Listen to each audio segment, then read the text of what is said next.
Thanks, Chris. A rainy but spirited Thanksgiving weekend here in the heart of Atlanta, Georgia. They sing the song a little louder this time of year when the dogs come calling, just like their daddies used to do.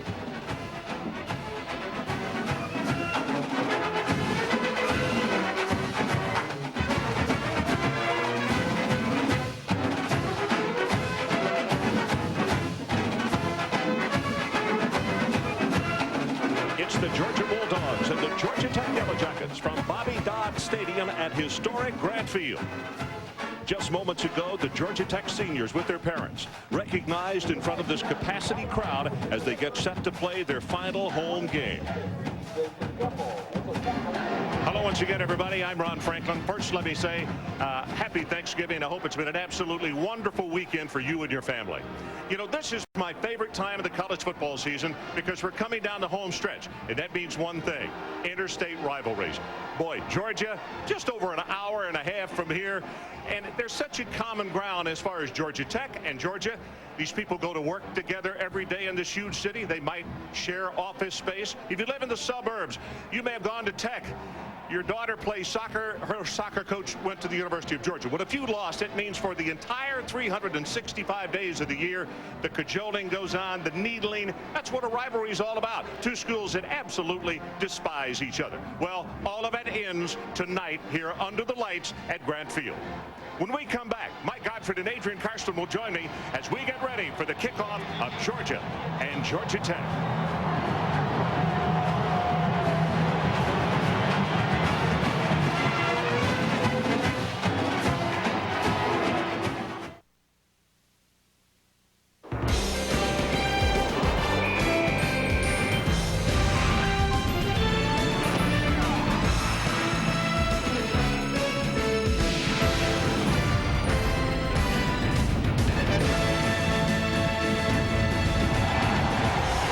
This is always a very spirited run out, but tonight even more spirited because tonight's special. The folks from Athens are in town, and that means that everybody gets their game face on probably a little more severely than usual. Georgia and Georgia Tech. This one's been going on for a long time, and these two schools love to dislike each other. Tonight, the Georgia Bulldogs, number 23 in the nation, are in town to take on the Yellow Jackets, who are number 19. The two quarterbacks to the left, David Green, playing in his very first game. He's a freshman. And George Godsey, the veteran, 2-0 against Georgia, getting his third start, actually, in this one this evening. Hello once again, everybody. Mike Godfrey here on the telecast, as usual. And, Mike, these two gentlemen, so much of the offense is on their shoulders. One guy with not much experience, the other guy a grizzled veteran, I guess you could say. And Ron, you start with David Green, the young quarterback for Georgia. I think he's going to be under a rush tonight. I think that Georgia's going to have a hard time protecting him unless they get a running game going. And then on the other side, you got George Godsey, a veteran that Ron talks about, 2-0 against Georgia. I don't see them running a lot of option because he's been banged up, but I see him throwing a lot of passes. Let's talk about the running back. First of all, Burns for Georgia Tech. He is a veteran. Even if it rains here tonight, he's the type of guy that he kind of likes that kind of situation. Yeah, I like a big back in wet weather, and he's 250 pounds, so he gives you that big back, and he is really tough on defensive backs in the third and fourth quarter because they take a pounding from him.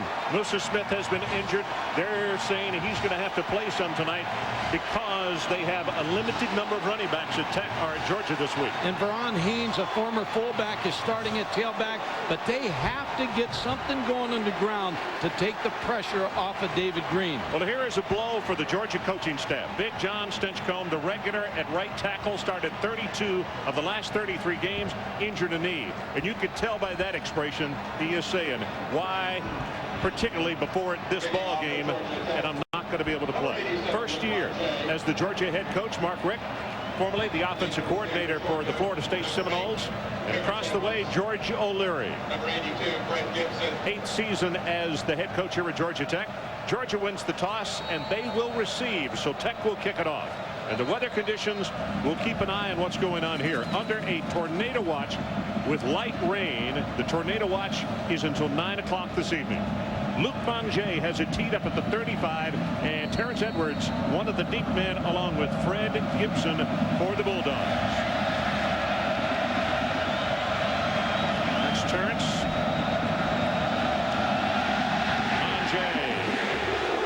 Hits this one out of the back of the end zone.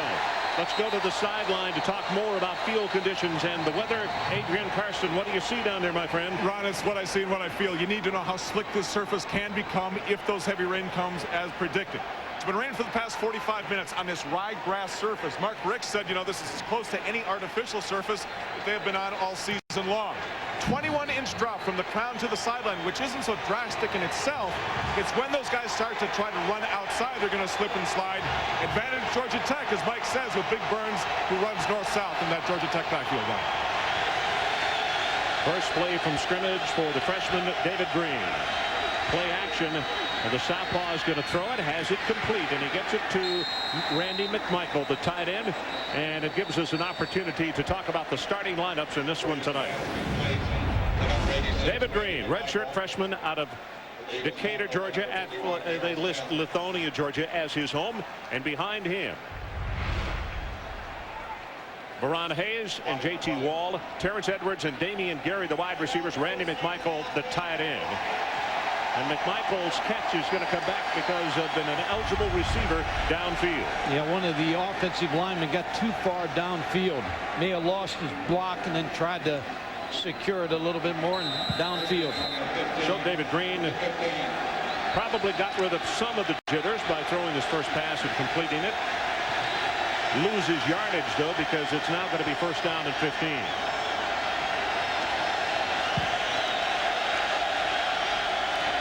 Verron Haynes gets a block from Wall. Head of steam. 30, almost to the 30-yard line. They're going to trip him up at the 26. It's a gain of 12, and the offensive line for the Georgia Bulldogs will start this way. Very young group. 4 new faces up there. Kareem Marshall is the gentleman who is stepping in for Stinchcomb. Kurt McGill, the veteran, right there in the middle. He's a senior out of Snellville. And how about the defense? Watch these defensive ends, Nick Rogers and Greg Gathers, because they should benefit from Stinchcomb not being in this game. Second down, they need the 30. And Hayes hit behind the line of scrimmage. Good penetration by the defensive front of Georgia Tech. And also linebacker Darrell Smith. The linebackers, we just mentioned Smith. He's playing with a huge cast on his elbow, which you will see. Wimbush and Key Fox are the other two backers. What about secondary? Secondary, one of the better free safeties, Jeremy Myers. He's going to be hooked up with Randy McMichael, the tight end, a lot tonight on man coverage. 6'4", Randy McMichael. So the crowd is standing and cheering. It is third down, and they need about 2 yards for the first. Pitch goes to Haynes. Gets a block. Will have the first down. They'll take it to the 32, and it's Jeremy Myers making the tackle. This is a good sign for Georgia. Verron Haynes, who used to be a fullback, they moved him to tailback. He had a career high 192 yards rushing versus Ole Miss. Also very good hands. Has caught 18 passes, but he looks alive as a running back here early. Now I know it's early, but they say, you know, he's not a speed guy, but very, very efficient. 3 carries, 17 yards for him so far. He's out of the Bronx, New York. Green this time from the shotgun, and they run a reverse. Nobody is cleared on this one. It's Gibson. Reverses his field. Gets one block. Turns it back up the sideline, and he's going to wind up losing, wow, 8, 9 yards. Jeremy Myers is there, and the first person who messed up everything was Gathers. Yeah, Greg Gathers saw it all the way, Ron, and really Gibson's speed helped him get back. They would have lost another 10 yards. Here's the reverse. Gathers is right there to force him and hem him in the other side. And now Fred Gibson picks up some very valuable yardage, even though he loses 8. Second down, and they're going to say officially, Michael, 19 yards. They need to take it all the way out to the 42-yard line. Opening series of the ball game. Green, play action.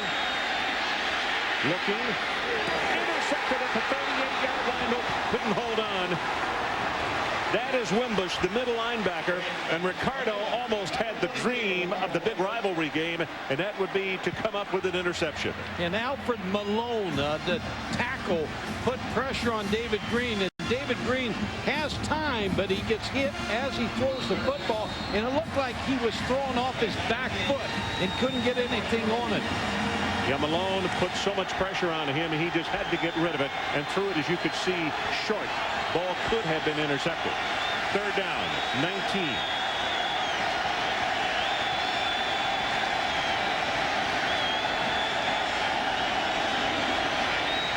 Green under pressure, gets this one away, tipped up in the air, and again he got heavy pressure. McMichael was the man that the pass was intended for, and it'll be punting time for the Bulldogs. Again pressure. Darryl Smith, the middle linebacker, number 51, hit David Green, so he's not going to have a lot of time to sit in that pocket. There you can see that huge cast on Smith's arm. Kelly Rhino is the deep man for Georgia Tech, fourth generation of Rhinos to have played here for the Yellow Jackets. Jonathan Kilgo waits for the snap at the 9. This is a very, very good kick into the wind. Wow. All the way back to the 25-yard line, and look at the coverage by Georgia. 52 yards on the kick and a -5 on the coverage.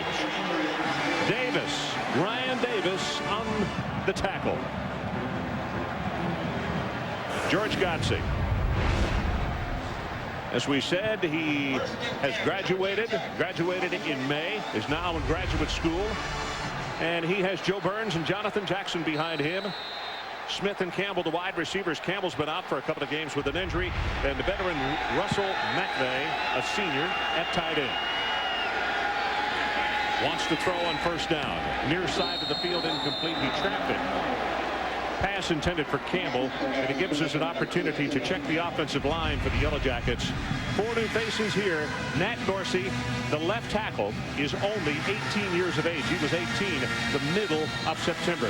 Who do they score up against, Mike? Well, he'll be 23 when he faces Charles Grant, because Charles Grant has 5 sacks this year, 4 against Auburn in 1 game. He had an outstanding game last week against Ole Miss.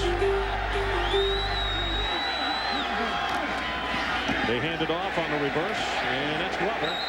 Glover defended quickly and well at the 26-yard line, so it's a gain of only a couple on the play. Tony Gilbert, the middle linebacker, is there to make the stop. The other 2 backers, Boss Bailey, back from a knee injury of last year, and Will Witherspoon. How about the secondary? How good are they, Mike? DeCorey Bryant's going to get his 2nd start, Ron, moving ahead of Bruce Thornton, but Bruce Thornton will be in the nickel package. He's on the field now. Thornton Started off well. Had a great game against Duke. Had a return of 100 yards for a touchdown. But then people started picking on him, so he has lost his starting position. But as Mike said, plays as a nickel back. Pressure on Godsey, has to just throw this one away as he got knocked down just as he delivered the ball. And it was Pollock, the man who came in and applied the pressure on him.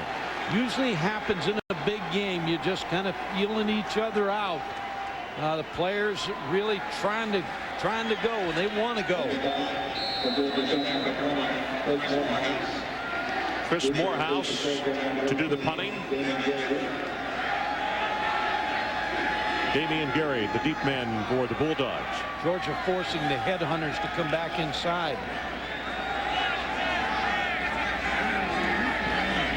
And they've got the return on. High wobbly spiral. And this one is going to come out of bounds, and boy, let's see where they're going to mark this one. Not very good on the kick as the official moves down the sideline, and they still have not stopped walking up. He's trying to get the Tech players to move back. He's at the 35, now goes to the 40, and they're going to mark him out at the 41-yard line. So we'll take a timeout. No score, 10:47 left to play in this opening quarter.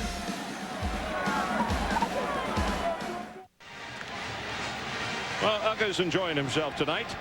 Got his customary bag of ice down there on the sideline, and he nibbles on a few cubes and then lies down on it to make sure that he stays comfortable. Each team with an offensive possession, and both teams with a punt. David Green's expecting this corner to come from the short side of the field here. Let's see if he audible. Play action. And he's going to go on top. Terrence Edwards down the far sideline into double coverage and almost intercepted. That was Corey Collins who was closest on the play. Good disguise. David Green. Final 2 choices, Ron, when he was deciding on a college was Tech and Georgia. Felt more comfortable at Georgia. See the 14 touchdowns, 8 interceptions. Jim Donnan, who recruited him, redshirted him last year, and knew he was a talent. Well, he's 0 of 3 to start the ball game. He actually completed his first pass, but that was brought back because of the illegal downfield. Going long here, got a man open, and that is complete to Gibson. Gibson all the way down to the 11-yard line. 49 yards.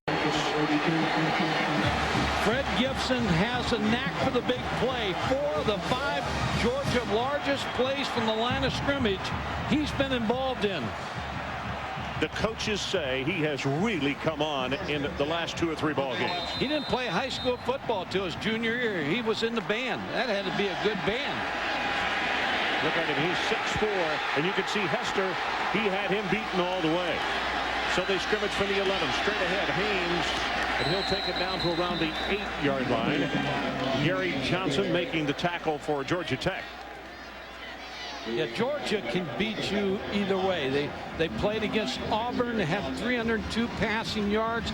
Then the next week against Ole Miss, they really only threw 14 passes, completed 8, but did it on the ground. Mark said that Green got off to such a bad start, was intercepted twice in the first half, that he wanted to take the pressure off of him, and they were able to run the football against a smaller defensive front at Ole Miss. With the 2nd down and 7, Haynes again. Boy, he gets cut hard at the line of scrimmage. Not much there. Leading the way, Wimbush. Wimbush was all over the field, and Mike, he is not very big for a linebacker who plays inside. I think he's only 215 pounds, but he leads this team in tackles. He's very active. He does lead them with 75 tackles, 8 for losses behind the line of scrimmage. Very active linebacker. They say they try to put weight on him. He eats everything in sight, and he just won't get any bigger. 3rd down. They need to take it to the 1-yard line or bring out the field goal unit. Tight end down here, Randy McMichael's a big target. Green from the shotgun. Sets in the end zone. Has a man. Fired out of the back of the end zone. McMichael. Covering on the play was Darrell Smith, the linebacker that we showed you with the big cast on his arm. And Mike was right. That's where they wanted to go, but he threw it too late.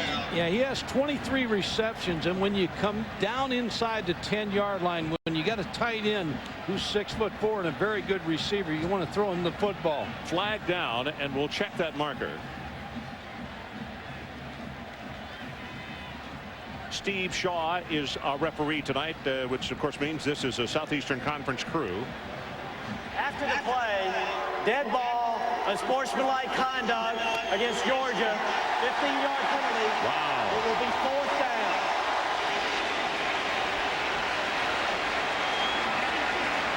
Randy McMichael, the tight end, he's right here, and he's going to release down the football field and going to get picked up by a linebacker, Darrell Smith, and that's what really you want. Right here's a linebacker now, but they just run out of room. Too far, too close to the end zone. Had him beat. This is a 40-yard field goal attempt by Bennett. Got the distance, and he's good. So even with the add-on with the penalty, Georgia gets on the scoreboard first. So we'll take a timeout. 8:53 left in the opening quarter, and it's Georgia 3-0. Well, for anybody that's ever been in this part of the world, or Athens as well, you know that what we're just looking at the inside of the Varsity, an extremely popular hamburger establishment.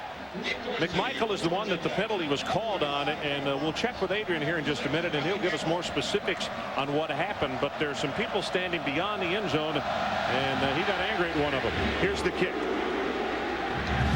2 yards deep in the end zone. It's Campbell.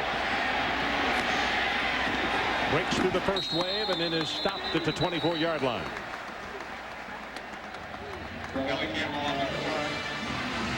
After the catch, Randy McMichael's going to run out of room, but he runs into some Georgia Tech people in the back of the end zone. First and 10, Georgia Tech on the 24. And this official right there is going to throw the flag for some kind of gesture. Maybe when he threw the football. I think he threw the football at the youngster. And quite frankly, those people have no business standing that close to the field anyway. They're not part of the game. They're in the stands. Yeah. Great defensive play as Tony Gilbert, the middle linebacker, coming in to make the tackle on Sidney Ford. And that's what you want out of the middle linebacker. You want to keep him, your down lineman, keep him freed up so that he can make plays like that. 87 tackles, leads this football team. Well, I asked Brian Van Gorder about his middle linebacker, and his description was just about as tough as they come. Second down and 12. Joe Burns, the setback. Gotcha. Gets it out in the flat, and that one's going to be incomplete as he was looking for Matt Bay. Alrighty, 3-0 our score. We're about to go into 8 minutes left in this opening quarter. And R.J. Anderson's on. They got a defense now. They just need a passing game. Syracuse. Third down and 12. The line to make is the 34. Gotcha retreats. Steps up. That was Grant who had pressure on him, and now he's going to try to run it, and he's going to be tackled by Pollock. I'll tell you, the report last week from the Ole Miss game is one person told me, he said, we haven't blocked Charles Grant yet. And that time he flushed him out of the pocket and then got help from Pollock coming over to make the tackle. Yeah, David Pollock is replacing David Jacobs, and our prayers and best wishes are with David Jacobs. I know that David is watching this game tonight, and a very, very special hello to you, young man. And just keep your positive thoughts. Everything's going to be good. Morehouse waiting for the snap back at the 8-yard line. Pressure at the middle, and they got it.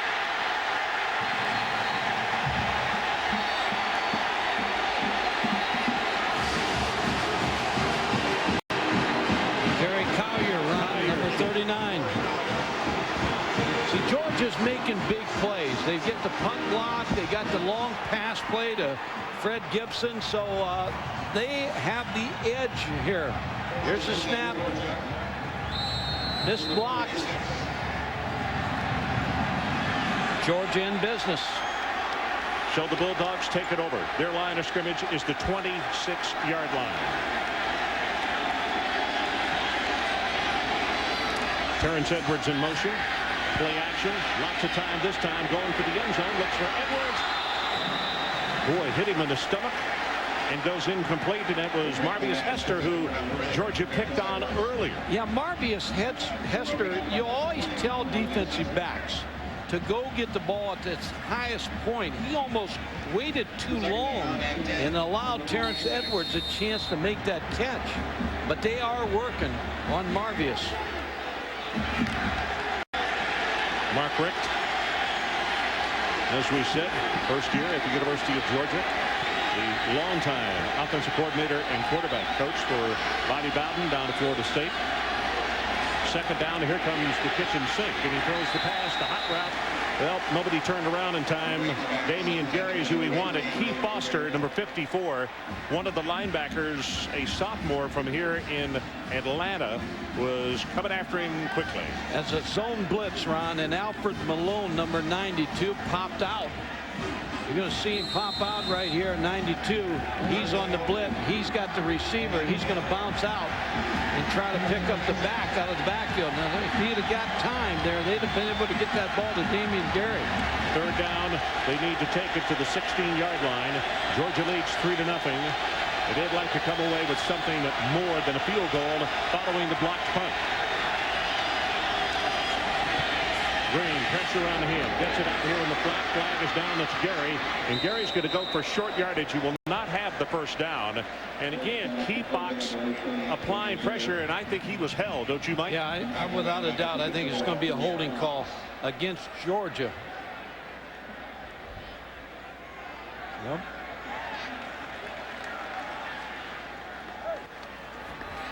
Kurt McGill, number 54.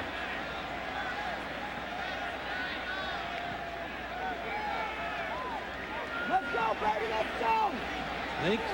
I think what this call is going to be. 15 yards from the previous spot. Repeat third down. I think what happens in that. Butch Lambert marking us off. I just want to make a comment. Butch is retiring after tonight.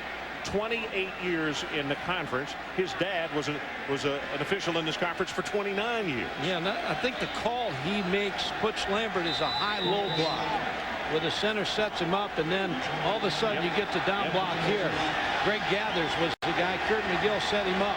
Yep, and that's you're exactly right, Mike. You were all over it. When a man is engaged, a second person can't come in and particularly hit him below the waist. Running play, breaks the tackle, tries to break the second tackle, and I'll tell you, Haynes is really putting on a show running the ball tonight. James Butler makes the tackle after a gain of 14 yards. gathers, and Rodgers missed him.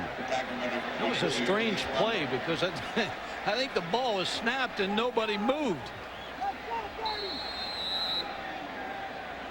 About half and half. You see the snap there? You're right. The guards aren't ready. The tackle, number 75, stood up. Kareem Marshall said, "What's happening?" This is going to be an attempt of 45 yards. Bennett from the near hash mark, plenty of distance. He's got it. 2 for 2 tonight. 5:56 left in this opening quarter, and we'll take a timeout. Georgia 6-0.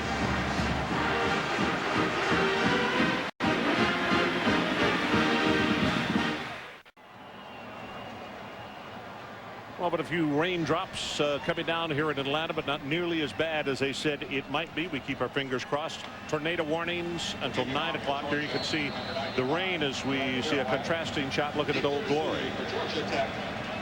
George Godsey's about to come out here on the field and lead this Georgia Tech offense with his second offensive series. And after he comes out, Mike, I want you to talk about the year he has had.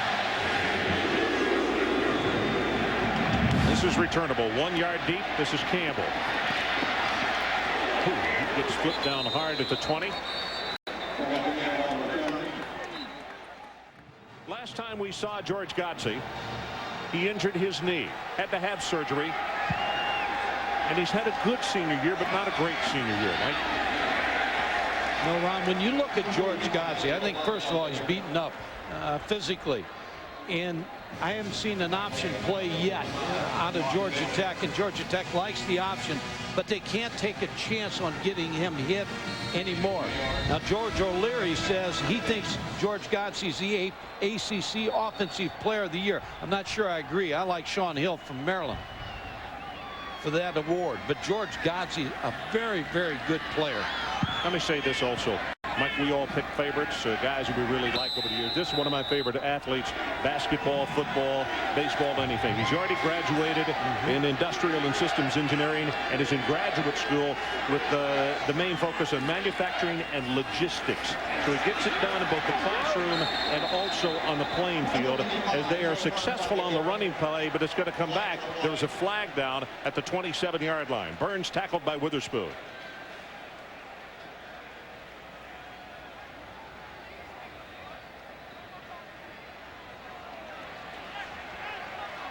Penalty, as I said, it'll come back, and Burns with a nice carry. Let's check again with Brian Kennedy. I think it's going to be tough sledding for the Huskies on this trip against the Hurricanes, quite frankly. Especially with Oklahoma losing, Nebraska losing. Miami's got a lot to play for. Second down and 21. Godsey got the pass complete over the middle. Glover. Will Glover, a junior out of Tampa. Before the ball game, Adrian and I had a chance to visit with him down on the field, and we talked to him about, does this field get slick when the rain comes? And he said it drains well, but yes, it does get slick, and you really have to concentrate. Maybe a little bit deeper spike, particularly for some of the interior people. Will Glover had 13 catches versus Virginia. He's caught fire in the last couple of weeks. Kelly Campbell was out with an injury for a couple of weeks to an ankle, and Glover really stepped up big time for him. Did a really outstanding job. That's going to be in the center right there because David Smithgall just moved. He didn't want to get caught, but Butch Lambert caught him. Butch Lambert's been busy. He's going to retire. He's going to have a busy evening. I would imagine that he had just as soon it not be a busy evening.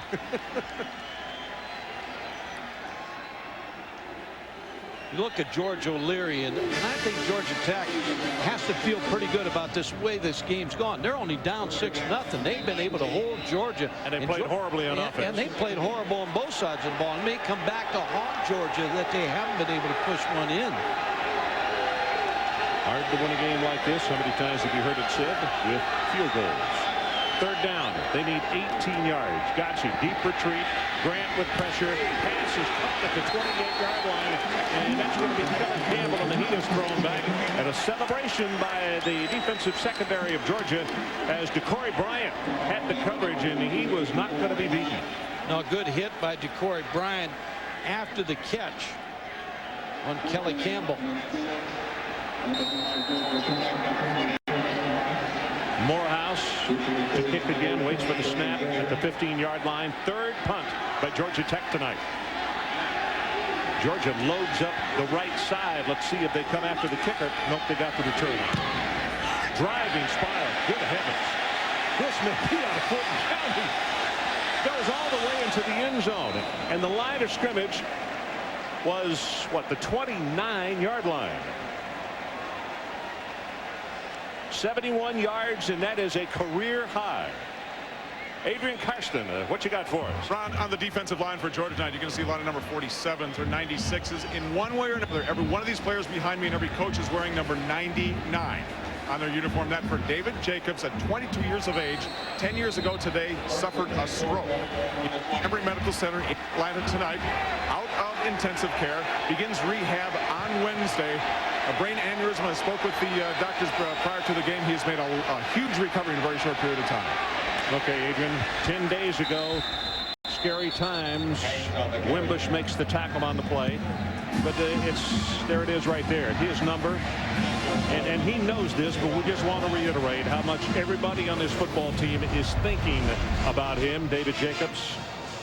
And their prayers are with him, and these kids, their focus for this football game, but their focus is also on their fallen teammate, and they got their fingers crossed that rehab, everything is going to turn out just fine for him.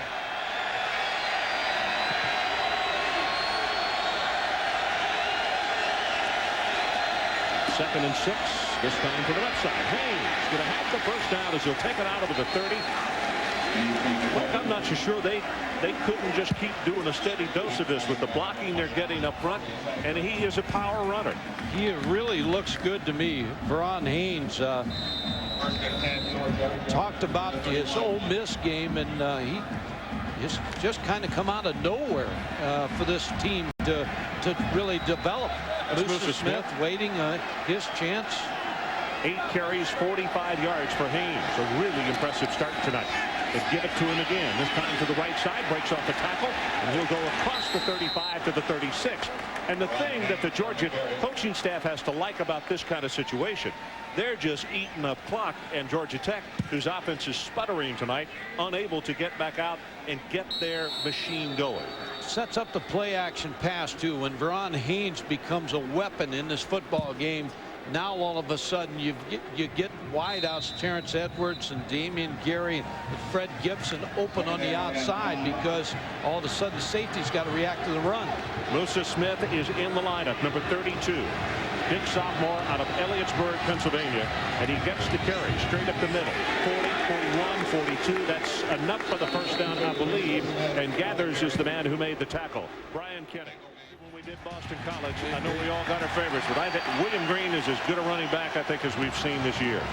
He puts a great combination of speed, quickness, and size. And that big offensive line of Boston College, they can knock you off the football. Rushing yardage tonight, Georgia 46 and Georgia Tech 3. Haynes gets a breather. Musa Smith has had problems with the groin all the way back before the South Carolina game, which we did. Tries to bounce this one to the outside, and he does. 50-yard line, running over people as he goes along the way. Jeremy Myers knocks him out of bounds, but it's a gain of 12, and credit Randy McMichael with a very good block on the play. Well, you talk about Musa Smith. He has only had 14 carries in the last 4 games, so that start for him, 2 carries here. He looked very impressive. You can see Stinchcomb on the sideline. John enjoying the fact that this offensive line is working well. Musa Smith, after that carry, goes to the bench. Haynes is back in. They'll give the ball to him, fighting for 1, maybe a couple of yards, now being pushed back. Chris Young, the first man to make the tackle. Chris, one of the seniors, honored here tonight. All of the seniors' parents down on the playing field, and they were introduced to this capacity crowd. And a huge round of applause. This man right here, his parents on hand, because it's his final go-round. Yeah, 14 seniors, Ron. Final home game, they have a 34-12 record. So they've done well for themselves. Nick Rogers, another one of those seniors. 2 good defensive ends in Rogers and Gathers, but they have not been an influence tonight as much as they would like. Draw play right up the middle. Haynes 40, 45, and he is going to have the first down. Wimbush makes the tackle. It's a gain of 11. Those defensive ends were crashing, and they took them right up the middle. That is the end of the first quarter. So we'll take a timeout, and it's Georgia 6 and Georgia Tech nothing.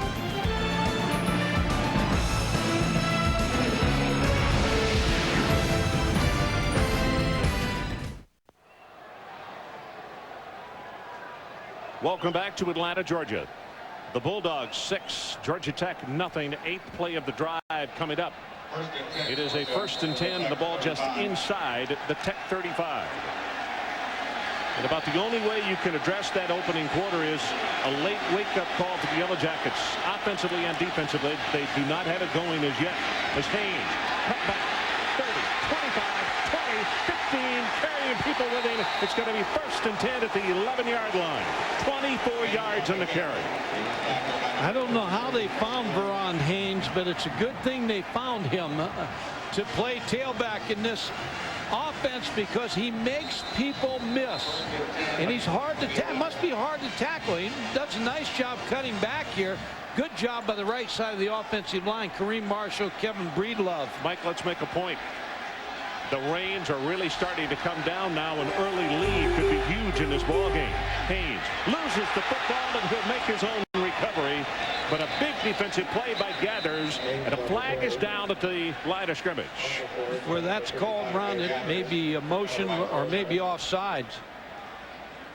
There's 2 flags on both side judges.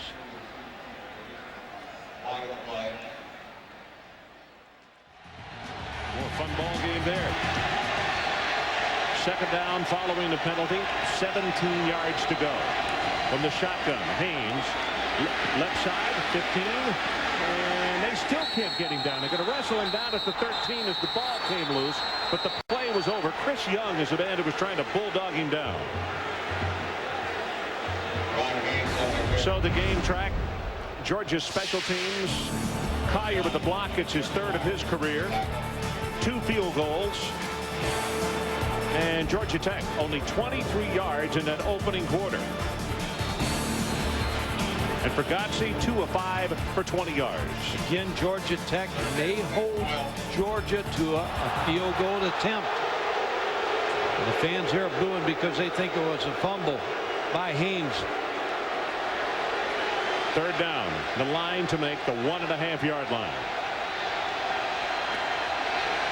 Pressure.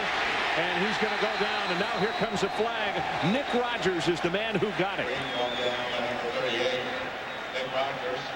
One thing, when you look at David Green, he drops deep, and that gives a outside rusher a speed, a rusher a chance to get to him.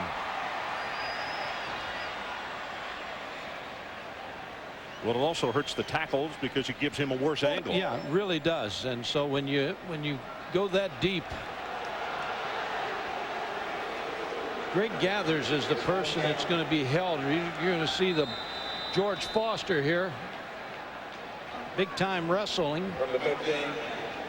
And for the field goal attempt. So for the 3rd time tonight, Georgia cannot put it in the end zone, and they're going to have to go for a field goal. Billy Bennett comes out. 2 of 2 in this one tonight so far. He hit them from 40 and also 44 yards. This one a 32-yard attempt near hash mark. And he drills it. Timeout. 12:46 until halftime, and Georgia extends their lead to 9-0. We'll be right back.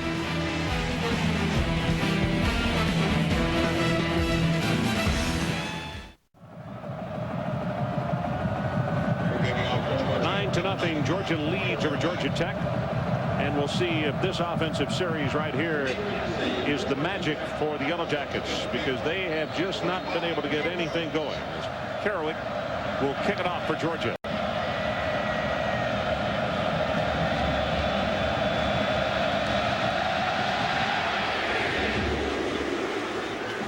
Bounding at the 5 and picked up by Campbell. Gets by 1 tackler and will not get by the 2nd. He'll take it to the 21-yard line. Line of Georgia Tech are getting whipped, and whipped badly. Look into the eyes of Joe Burns, the junior out of Thomasville, Georgia.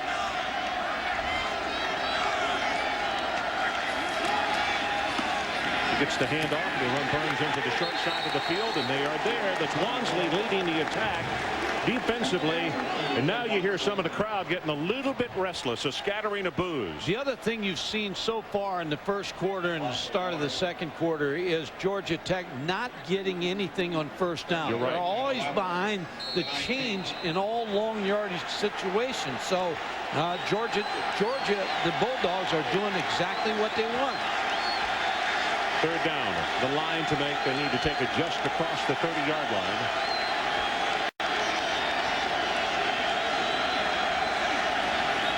Gatsby blitzes on, delivers the pass, overthrown at the 30. And now here comes a flag. Holding on Decory Bryant against Kelly Campbell. That was Gilbert, Tony Gilbert, coming up the middle on a blitz. And he put a lot of pressure on Gatsby and hit him just as the ball was delivered. When George Gatsby hits that fifth step, he's throwing the football. The ball is thrown. Now here's the hold right here. Can't get out of his break.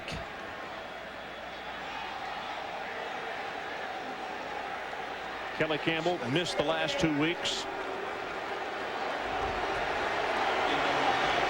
Injured an ankle in the North Carolina game on a kickoff return. I think Georgia Tech's got to throw more on first down. They seem to be not able to run the ball right now, so you got to open it up on first down. First down, the line of scrimmage now just across the 30-yard line following that holding call. They fake the reverse, and he throws back to the man Glover, who just came by on the fake of the reverse, and it's a first down at the 41-yard line. When you can't run the football, Ron, you've got to open up the running game with the passing game. Will Glover here. This is a good play call by Bill O'Brien. He gets Will Glover down the sideline. The linebacker gets confused and gets picked off, and Jermaine Phillips has to make the play. Well, the average on first down, Georgia Tech, 2 yards per try. That's what Mike is talking about. Well, they got him on a count that time. Gatsby got the snap, and that'll be 5 yards against the Georgia Bulldogs.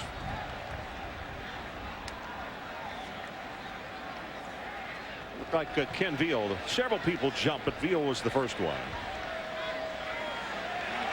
George Gatsby, Ron, has passed for 5,683 career yards in 40 touchdown passes. So very capable of getting this Georgia Tech offense back in this game. About to go under 10 minutes left to play until halftime.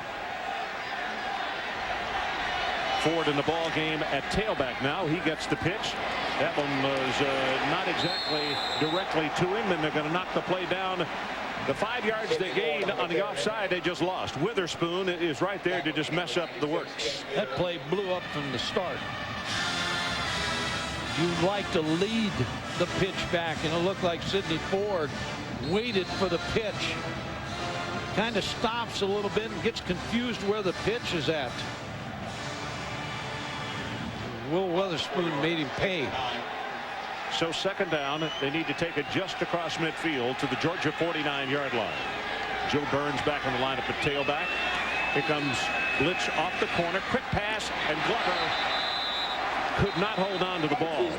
Well, he turned around. The hot route was there. They saw the blitz. He read it right. He just couldn't hold on.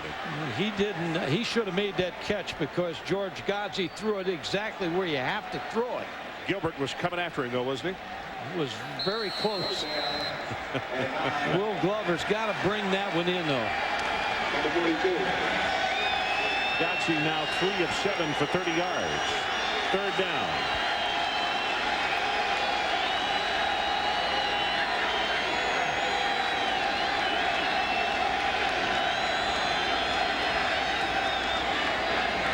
Gatsby deep in the pocket. Going to go long up the far sideline. Incomplete. Jonathan Smith is the man that he was looking for, the sophomore out of Argyle, Georgia. And it's going to be punting time for the Yellow Jackets again. Good coverage by Tim Wansley on Jonathan Smith. George is making the headhunters come in tight here on the punt. So there's nobody wide. So you ought to be able to get a good return here if you can hold them up. Morehouse, who had one block tonight. Flag comes down. High wobbly spiral. And fair catch is called for by Damian Gary, and he'll make it. Wonder where he threw that penalty flag. Could that be hitting the snapper? It could be. Because you don't see a flag thrown from that location on the field. Or a holding.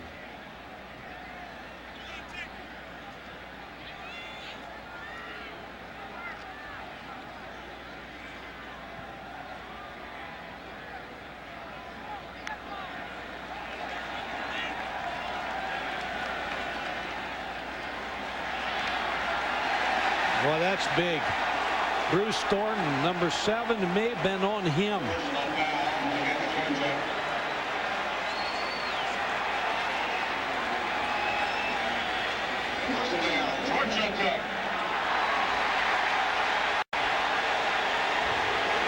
Mike, I think you're right. I think it's on Bruce Thornton. But they hit the center. You're supposed to delay a count before you hit the man who snaps the ball. No, it's number 5. Jermaine Phillips hits the center first. Tedderton. That's big, though, because Georgia Tech offense really not done anything in the first half. Well, 2 first downs on penalties on this drive. Burns, big opening.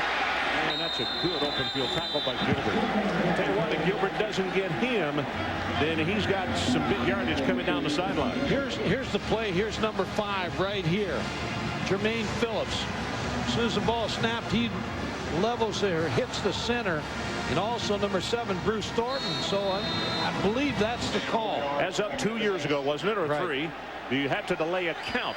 You could not hit the man because of the position of his, well, his head is down between his legs. Counter trail, Burns, look at the reaction, red shirts all over the place. Ronsley, also Gilbert again. Now we'll see if that penalty or the 2 penalties makes a difference in Georgia Tech awakening on offense or not. They got a 3rd down right now, and they need to take the ball to the 33-yard line. Right over the middle. Got a man, and Glover made the catch. And no, incomplete. He couldn't hold on. Checking it was number 9, Kerry Watkins, rather than Glover.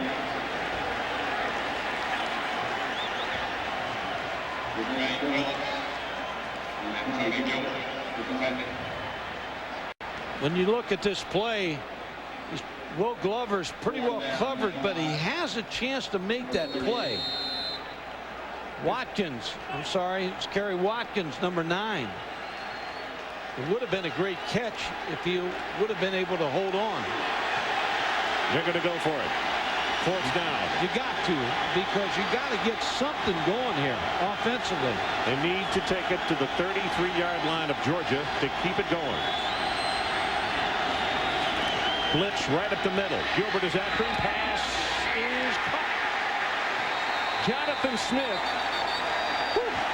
And I mean, he caught it. Looked like a snow cone about to come out of the little encasing there, Mike. Sometimes you got to make a call to wake up your football team. Now that would have been, if you don't make the 1st down, that gives Mark Richt and Georgia a pretty good field position. But you got to stir up your football team. That was Witherspoon who hit him, and it was DeCorey Bryant who was trying to cover. Also, Jermaine Phillips was there. 1st down at Georgia Tech. New line of scrimmage. The 25.5-yard line. Reverse now is going to throw it, and incomplete. Jonathan Smith.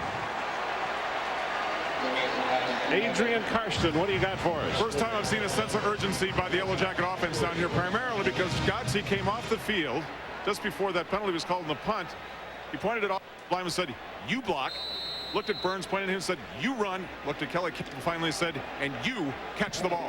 Anything he can to get this offense moving, right? Well, that's the senior leadership. I mean, that's what you got to have. And sometimes a guy thinks he's going 100%, and he's not.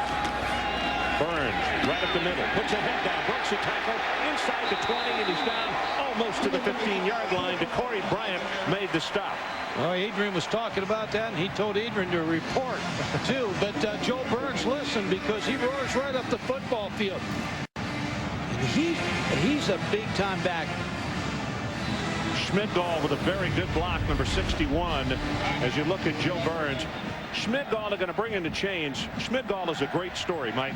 He came here as a walk-on, made the travel squad. It was nothing but a special teams player his first year, and now is a 2-year starter. There's a good look at Schmidgall. He's a roommate of George Godsey. You go back to that penalty on the snapper. You see a lot smaller snappers now because of that rule. Because of the penalty. Yeah. Because they can't touch him. So you get a smaller guy who can go down and cover quicker. And so it's resulted in a lot of people undersized playing that position. 3rd down and inches. Godsey straight ahead with a quarterback sneak, and he'll get the first down right behind his roommate Schmidgall. By the way, George says always mention that we're engineering guys. These other fellows are taking business courses. And Ron, going back to what I said about the long snappers, the NFL long snappers like that because nobody comes up that can block. You know, they're all just snapping and putting their head down. George O'Leary's got to feel good. His team's played lousy, and they're only behind 9-0. It looks as though if they are successful, that the penalties will have helped awaken them tonight. Under 7 minutes until halftime. Right over the middle. Touchdown.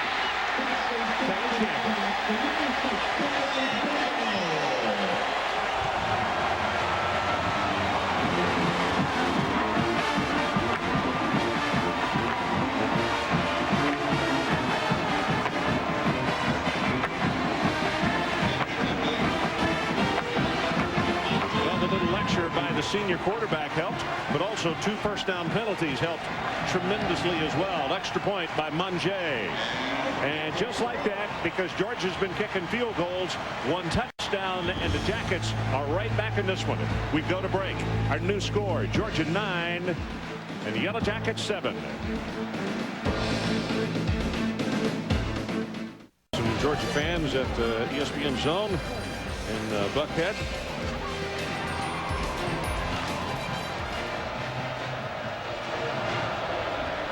Kelly Campbell on the phone upstairs. 14 plays, 80 yards, 5:58 the time.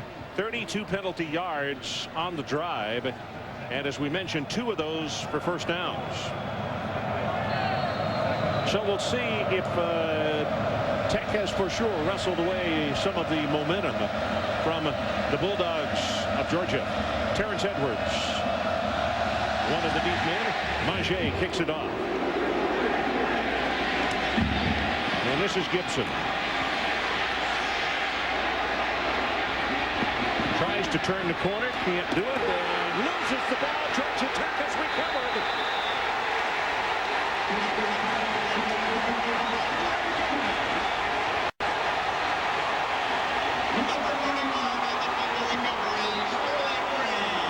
I think I know what this conversation is going to be between head coach and player, trying to do too much. Yeah, just get down. As they break outside, he looks like he's going to go back inside. Fred Gibson just gives the football up.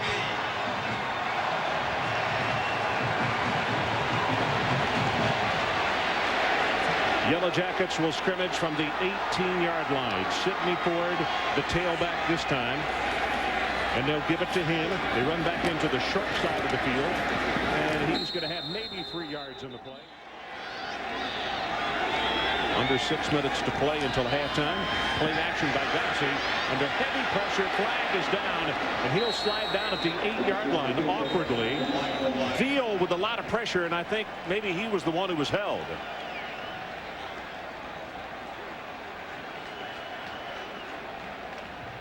Steve Shaw, the referee, he's been having mic problems tonight. That's a reason we have not been able to hear explanations on given situations. A lot of holding calls tonight. Yeah. Butch Lambert's been busy. Let's go back and look at the touchdown, Ron. The inside receiver is going to be double.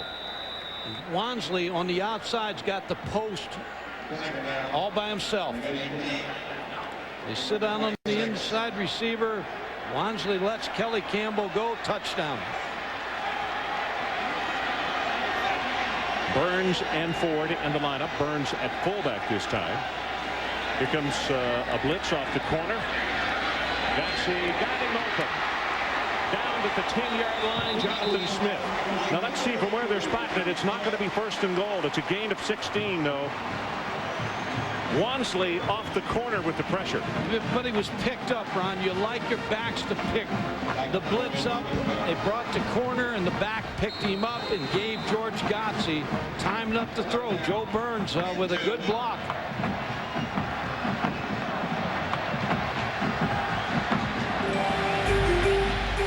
This time the lone setback, Joe Burns.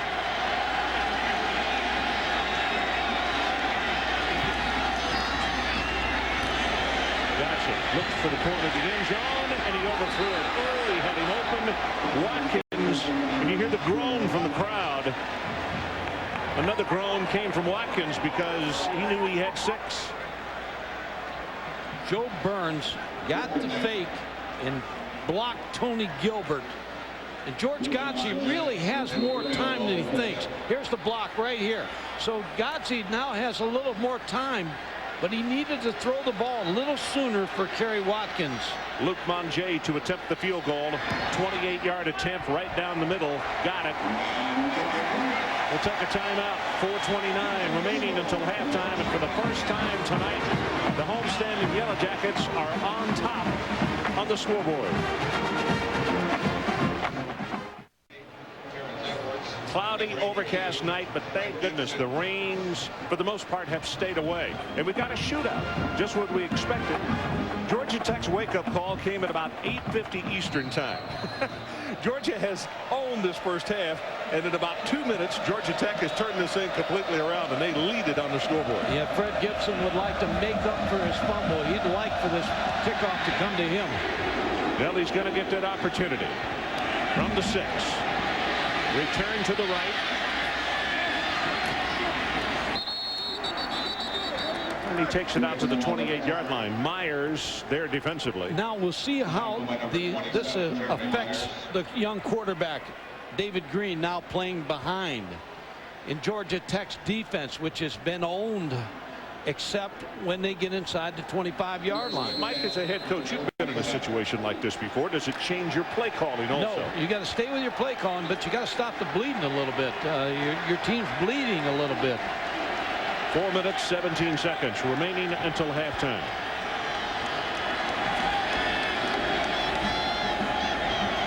Green pumps, going to go on top.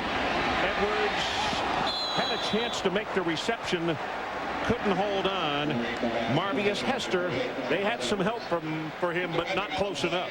Marvius is being tested. Terrence Edwards, here's the pump fake, trying to affect Marvius Hester, but Marvius just kept backpedaling and was right there on Terrence Edwards. Ooh, he almost came down with that. Nice job of the offensive line of Georgia on that play, as they gave Green ample time to get away with the pump and the long throw.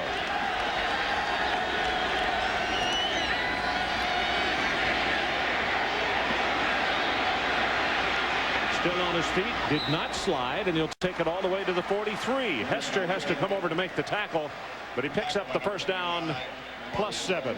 Gain of 17 on the play. The thing you can't do, Ron, you can't get away from Verron Haynes. He's been effective in the first half running the football. David Green with a good decision there to run. Gary Johnson, defensive lineman for the Yellow Jackets, just limped off the field.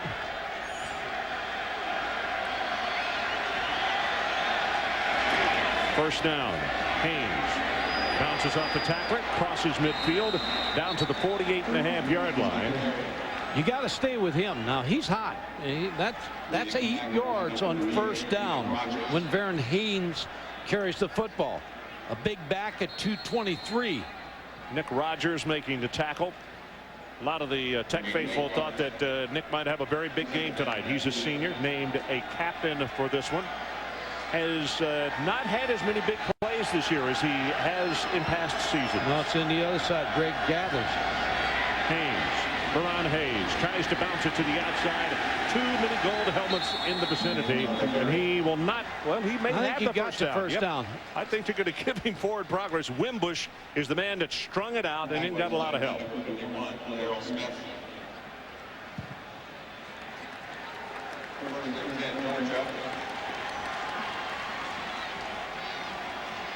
By the way, the officials, we talked about the bad weather, and that tornado watch should be over now. It was until 9 o'clock Eastern time, but Steve Shaw had instructed both benches. Lightning 10 miles away. He'll give them a warning 5 miles away. He's going to send them to the locker room. As the running play, fighting, still fighting.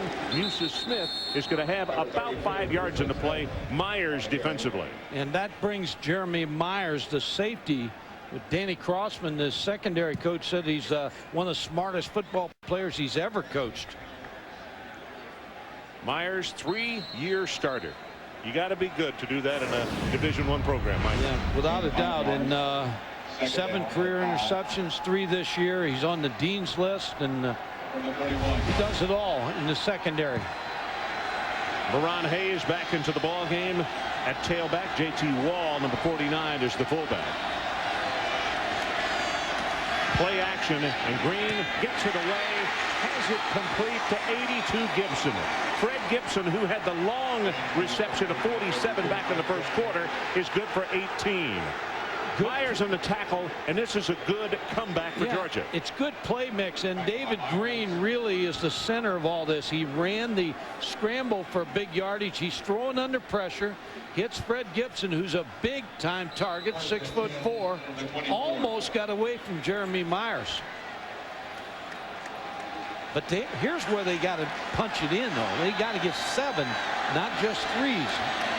Quick count. They give it to the fullback right up the middle. Nobody is fooled on that one.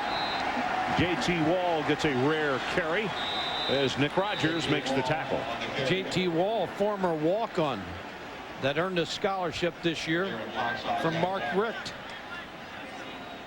So there's a timeout. 1:38 left until halftime, and we'll take the break with them. Georgia Tech by 1. Dogs are threatening. So we're back. 10-9 Georgia Tech. Under 2 minutes to play until halftime. Obviously, some of the Yellow Jack faithful here tonight. It is 2nd down and 10. Verron Haynes takes it to the 21. Gary Johnson, who's back in the lineup, limped off a moment ago, is at the bottom of the pile. And a timeout called by Georgia to stop the clock with 90 seconds left until intermission. Good play calling by Mark Richt. It's been a good drive. And David Green has played like a seasoned veteran. Oklahoma State came very close to winning that game last year, and I would imagine once that score was posted, some celebrating started down in Austin, Texas. Because a lot of places. But as far as the Big 12 is concerned, Texas and Colorado in the championship game in Irving. Well, Mac Brown's done a great job this year. His team is Cedric Benson, the running back, led Midland League to 3 state championships and won another state championship over A&M. 9th play of the drive. This started at the 27-yard line. Musa Smith comes into the lineup along with Verron Haynes. 3rd down, they need to take it to just inside the 15. David Green, can he come up with the big play here? Pressure, drills the pass, has it complete. That'll be a 1st down to Gibson, and it'll be a 1st and goal for Georgia. Good play fake by David Green. Fred Gibson making up for his mistake. Quick play fake, quick out, big cushion. You can tell that Chris Young, that Green really likes Gibson. You'd like Gibson too if you're a quarterback. Huge target at 6'4". He's a lean one. 3 of 10, 76 yards. All to Gibson. Georgia, as the graphic said, has had trouble inside the red zone.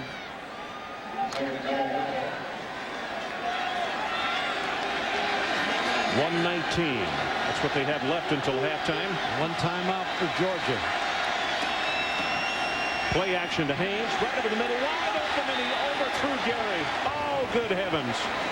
I watched David Green, and he pumped for some reason. He pumped and then threw himself off and overthrew the pass to Damian Gary. He was ready to throw the football. Let's see if we can see the pump. There's a short pump, and just cocked the ball one time too many, and Damian Gary overthrew him. Well, that's one you want back. 12th play of the drive coming up.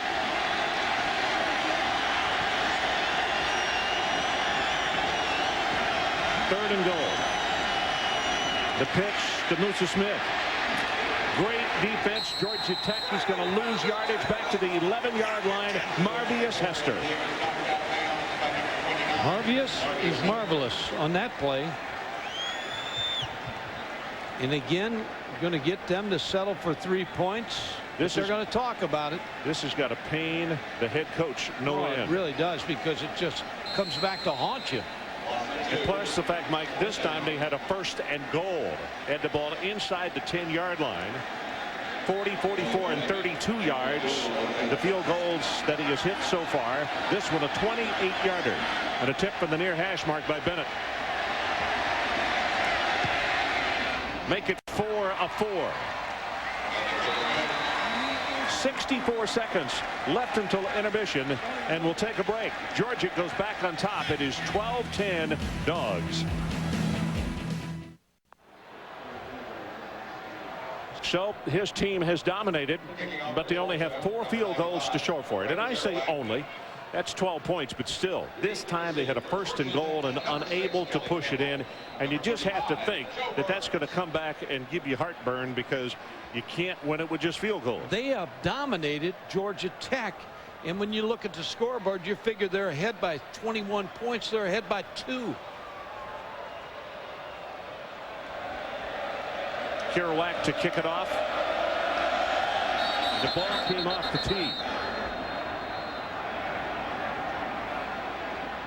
And we talked about the stormy conditions, and it is gusting in the stadium. I'm glad he was not just right there about to kick the ball when it blew off the tee, because he's had problems with a groin injury, and that probably would have redone it for him. Brett Kerouac, a junior out of Duluth, Georgia. Campbell, one of the deep men, and here's the kick. Oh, he gets a good foot into this one. Out of the back of the end zone.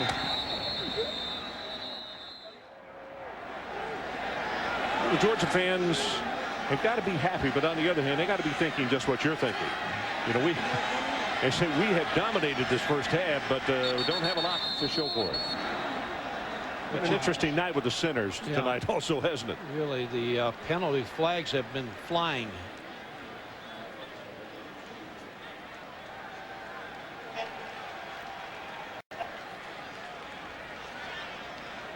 See the total yards, Georgia with 201 against Georgia Tech 89, and a lot of those 89s came after 2 penalties. Yeah.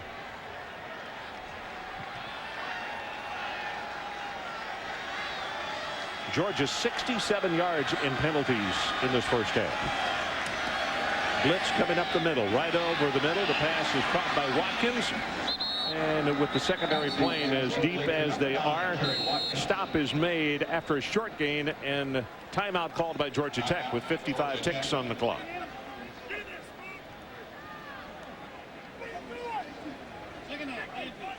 Adrian Karsten, let's go to the sideline. What do you have for us? I have the website up and running. Ask Adrian #1 comes from Jeremy in Greenville, South Carolina. Could you ride the Ramblin' Wreck into Bobby Dodd Stadium and share some of the history behind it? In the rumble seat of the Ramblin' Wreck, a 1930 Ford Model A Sport Coupe. In the 30s and 40s, during Georgia Tech Week, they would race a car just like this against any jalopy that the Bulldog fans would come up with from Athens here to Atlanta. Ron, you know, we've had a lot of escorts to and from stadiums this year, but I got to tell you, this is my kind of ride.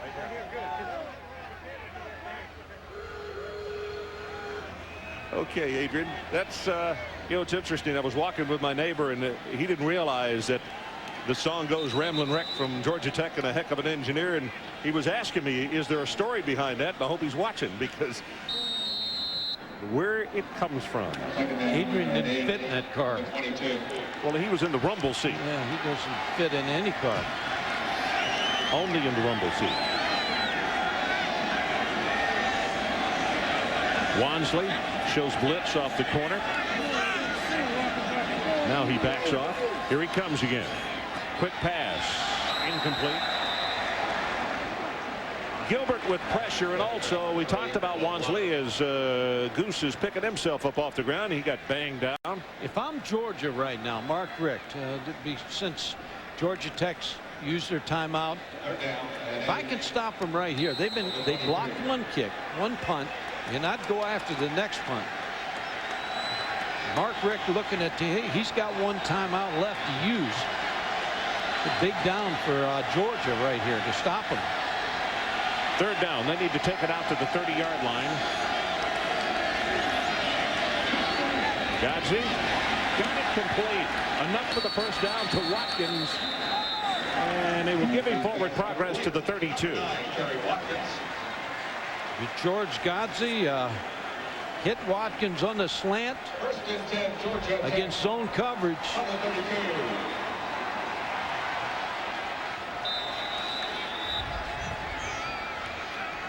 Quickly they get the snap from the shotgun. Godsey right over the middle, throws this one complete to Burns, and Joe is going to have another first down. No, they're going to say he's down at the 41, tripped up by Boss Bailey. We have not called Bailey's name very many times tonight. Had the knee injury last year, not making as many big plays as he did the year prior, maybe playing a little bit tentative because of that injury to his knee.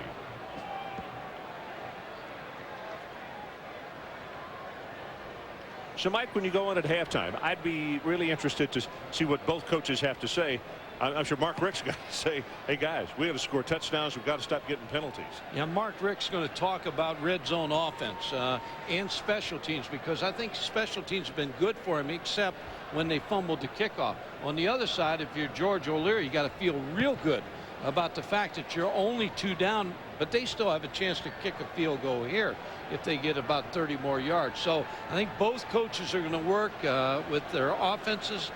Georgia has owned this first half, but only a 2-point lead. Yeah, that's a frustrating thing when you look up there and think all the effort, you see the yards and all, but stats mean absolutely nothing when, as Mike said, you cannot punch it into the end zone. This young man has played very well, particularly for a first-timer in this ballgame. It really has. He's poised, and he's only made one mistake. He overthrew Gary. He had him open in the end zone. Second down and short. Pressure up the middle. Godsey's pass caught by McVay. And he will have the first down just across midfield. Jonathan Sullivan making the tackle. Russell McVay with just a tight end option route where he hooked away from the linebacker.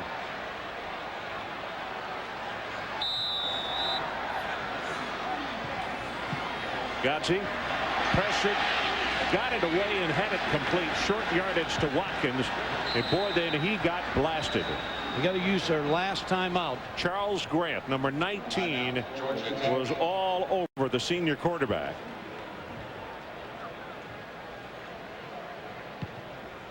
Took a little too long to develop with the short receiver routes. Just watched him last week, and just plays the game the way you want him to play. Always a key when you take good care of your body, and he obviously has. Looks like he is in as good a shape as he was 10 years ago. 13 seconds showing on the clock.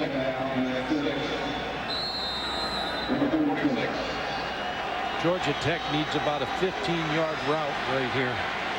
Luke Bonget's longest came against Virginia, and that was 51 yards.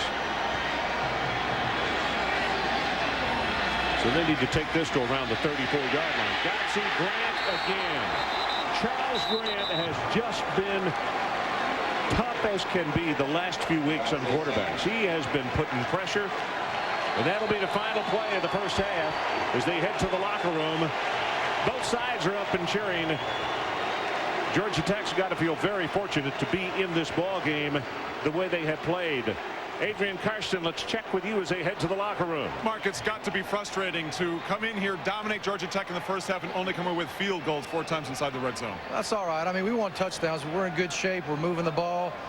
We do need to get touchdowns in the red zone, of course, but I'm proud of the way both sides of the ball is playing. If we keep it up, we're going to be okay. 67 yards of penalties for you guys in the first half. What do you tell them at halftime? We'll talk about that. That's what's stopping us. Penalties going in and penalties keeping their first drive going. We just can't do it. See you in the second half. Okay.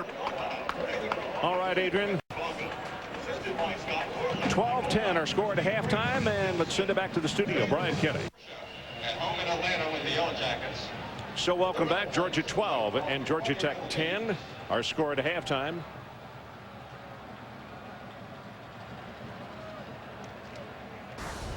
Game track. This is what happened in that first 30 minutes of play. Georgia missed opportunities. They drove the ball, but they could not get it in the end zone. This play right here, Gary was open and he was overthrown. Then Georgia Tech with an 80-yard scoring drive. Bennett with 4 field goals. That ties the school record, and that's how we stand. 12-10. Georgia leading over Georgia Tech. What do you see in the numbers here, Mike? Yeah, the rushing yards, Georgia Tech, they've got to get Joe Burns involved more. They got to spring him somehow. Kerouac to kick it off for the Bulldogs. And going to return it. This is Campbell from 2 yards deep. Flag is down, and he's going to be tackled at the 25-yard line. Flag of the play.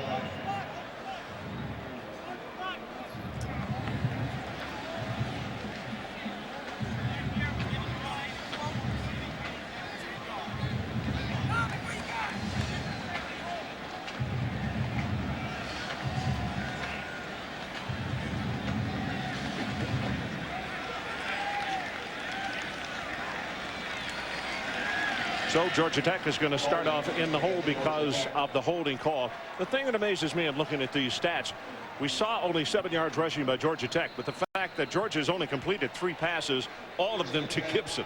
Yeah, I would think 2 things. Georgia's got to open up their passing game a little bit more, get McMichael, Gary involved, and then the first down play for Georgia Tech is going to be so big. Burns goes for about a half-yard gain, and that's it. Adrian Karsten, what do you got for us down there? Head coach George O'Leary agrees with former head coach Mike Godfrey. They need to get Joe Burns more involved in this offense. He says right now I'm going to give him a C, maybe a C-, a little bit less than average. We're doing well getting the ball to Kelly Campbell in the shorter stuff, 10-12 yards. Then we come with Will Glover. As long as people have forgotten about Joe Burns at this point, we're going to remind everyone. Use the pass, set up Burns straight up and down the field. Burns right up the middle. He's going to take it for a couple. Pollock is the man who makes the tackle.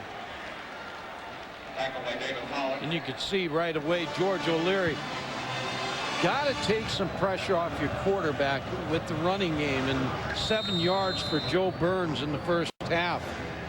Burns is the first 1,000-yard rusher that they've had here since 1995. Now, the interesting thing is, of his 1,100-plus yards, over 300 of those have come in the fourth quarter. He gets tougher as the game goes on. He wears down people tackling him.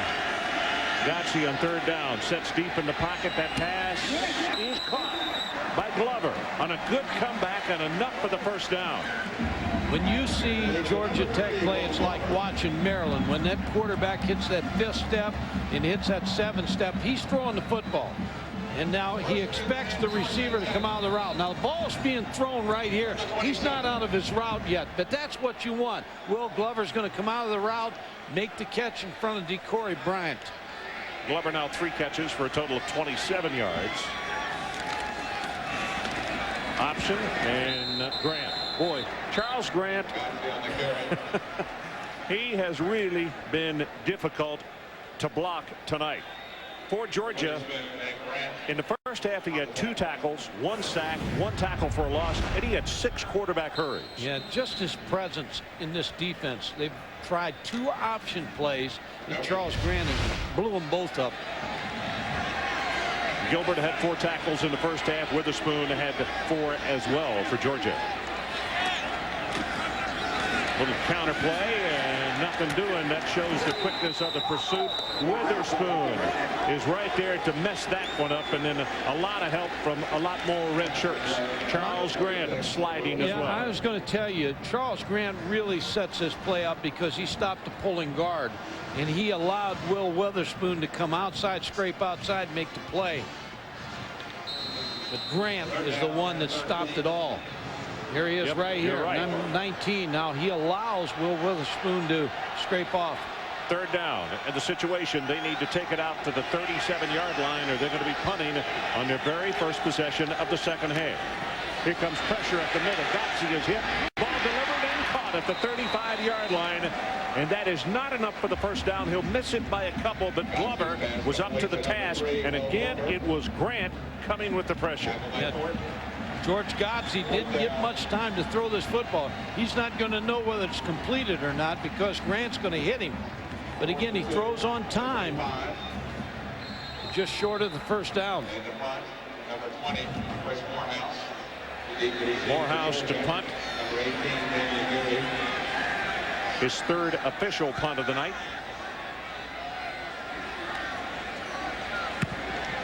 Good boot. High driving spiral. And catch is made at the 26 by Gary.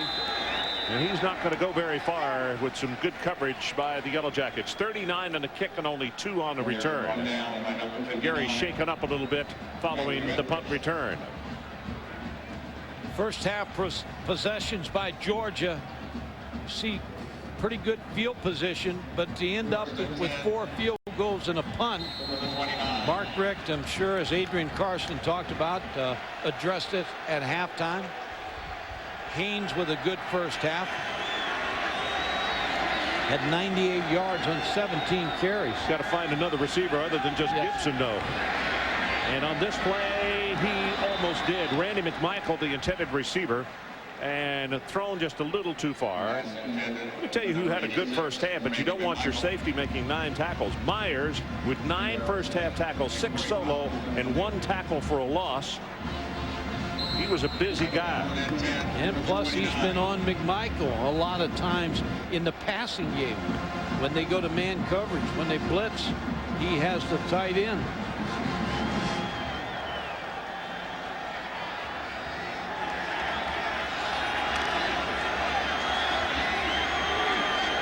Going to have to hurry. Play clock is at 3, down to 2. Play action. Pressure off the corner. That was Gathers. The long pass knocked away. Intended for Edwards, and it was Chris Young who got up and knocked it away. Did a good job of punching the ball out. I'm not sure he had his left hand on the receiver, Terrence Edwards' shoulder, but does a good job. Gets turned a little bit. I think he kind of locked him up. Yeah, he did. That left arm grabbed him just before the right arm went on his back. 3rd down. Georgia with 2 pass plays to open up this 3rd quarter. Here comes the blitz.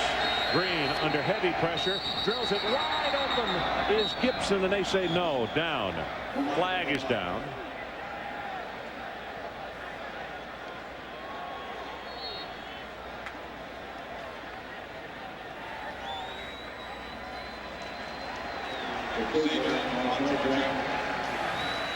Even then, Mike, with the illegal procedure called, the youngster with the blitz, people all over him, had the poise to just stand right in there and drill the ball.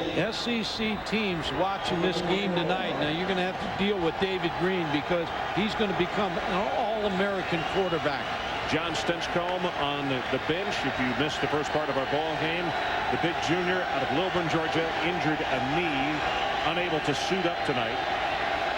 Kareem Marshall moved over to his position this evening. On 3rd down, Green drills this one, has it complete, and it's very close to the first down to Edwards. And from where he's pointing, as you can see, that is going to be enough for the first down.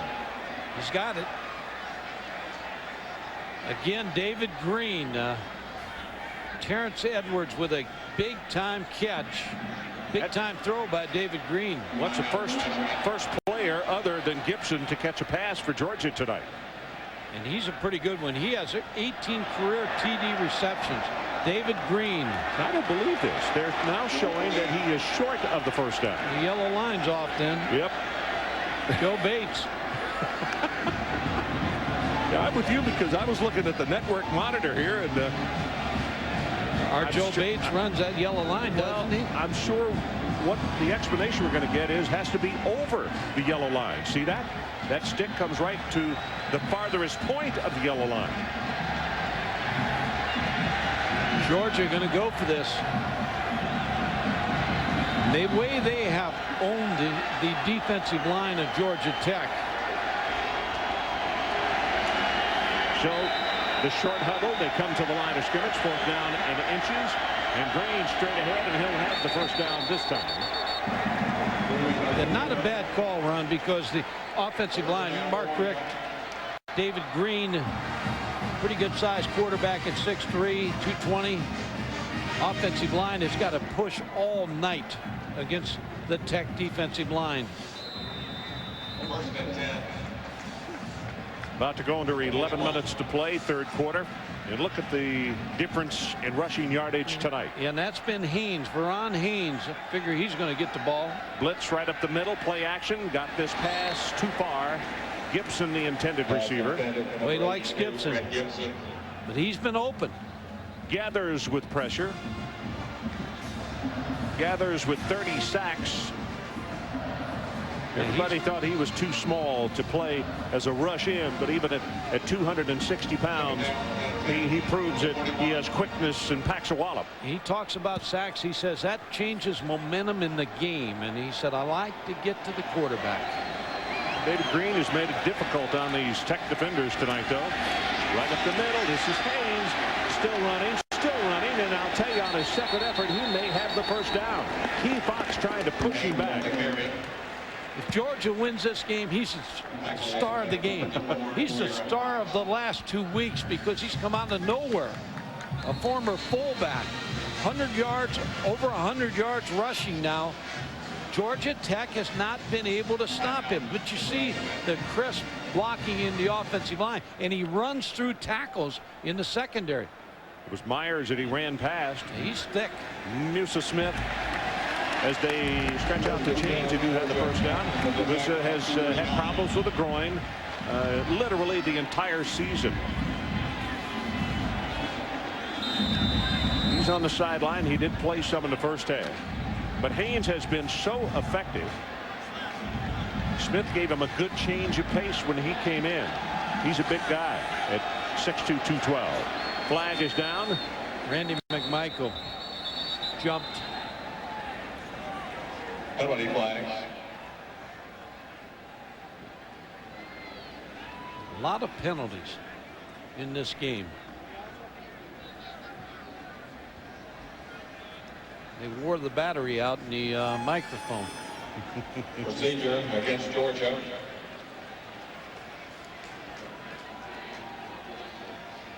Eight penalties against Georgia. 5 against Georgia Tech.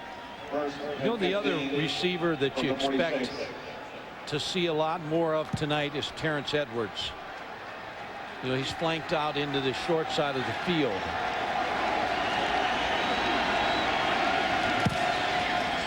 Pitch play.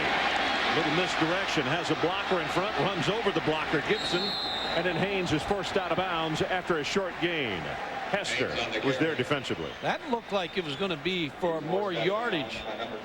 Marvius Hester. I like that name, Marvius. No, the Marvelous. Gibson should get part of the tackle because he slowed him up when he. Well, they knocked him back. They knocked him back into Bam! it. He runs into it. And Marvius cleaned up. That was Collins who hit Gibson and knocked him back into the ball carrier. Gibson is a tall, rangy receiver, but he only packs 180 pounds. Play action. Pressure. Gets it away to McMichael.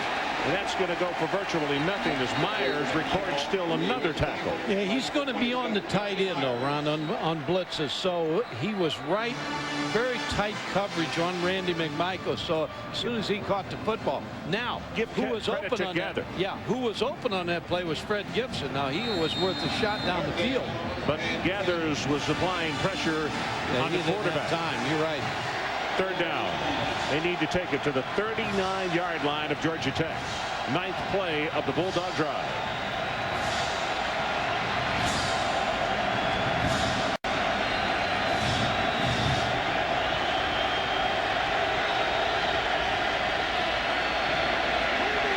Hit as he throws, and it is caught. LeBron Mitchell, the senior out of Marietta, who came to Georgia as a quarterback, has fought through a lot of injuries, catches the pass for 22. Georgia with a good call. They put 3 wide receivers to the right, but they respect Gathers so much that they block him with the tight end right here. Does a nice job of keeping him off of David Green. But guess who hit the quarterback? Nick Rogers coming from the other side, applying the pressure, but it's a first down. The new line of scrimmage, the 27-yard line of Georgia Tech. Safety blitz. The ball batted down at the line of scrimmage, and it was Key Fox, one of the linebackers, number 54. You were talking about Rogers. I was talking about Gathers, and I remember Jerry Glanville talking to excellent defensive coach for many years, an excellent head coach. He used to tell his defensive ends, just meet at the quarterback, and so hit him one in the back and one in the chest. So that's why they've got such good defensive ends. Nick Rogers' brother, you remember, played here, Philip. He's now an investment banker, and he's got a little sister, Dana, who was on the track team here. They say she's the best athlete of the entire family. Green, pressure on him, gonna run it. Now gets it away and throws it complete inside the 20-yard line to Gibson.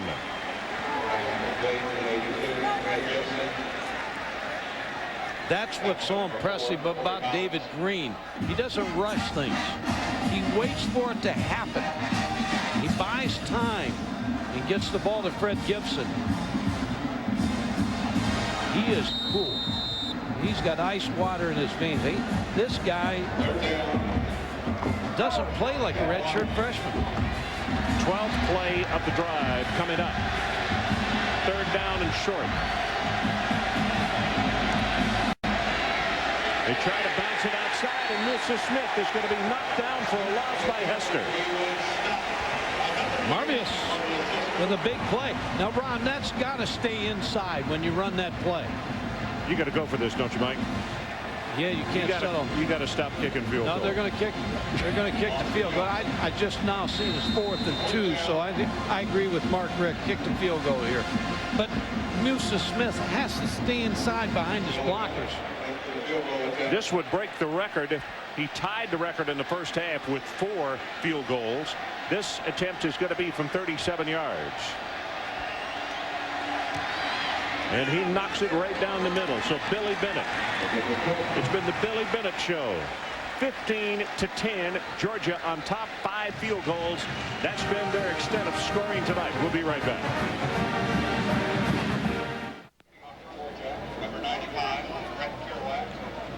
So we're back on our new score, a 5-point lead by Georgia. We said Campbell limped off the field after the opening kickoff of the second half, but he is back out there. We told you some time ago that he injured an ankle against North Carolina and missed a couple of ball games, but he's back to 100%. Don't know if it was that same ankle that he nicked or not. This kick not returnable, so Tech will scrimmage from the 20-yard line. Adrian Karsten, let's check with you. Slight twist of that same left ankle he did injure against North Carolina. If you look at his left ankle, you can see the heavier tape job. He came off the field after the initial kickoff in the second half, had it retaped, didn't want ice or anything else, and just cinched up that shoe again. About 90% at this point. Okay. You know, Adrian, we got to talk to Glover before the ball game, and he said that that Campbell was 100%. But he's a senior, and this night is very, very important to him. And I'm sure if there's any way, he will go.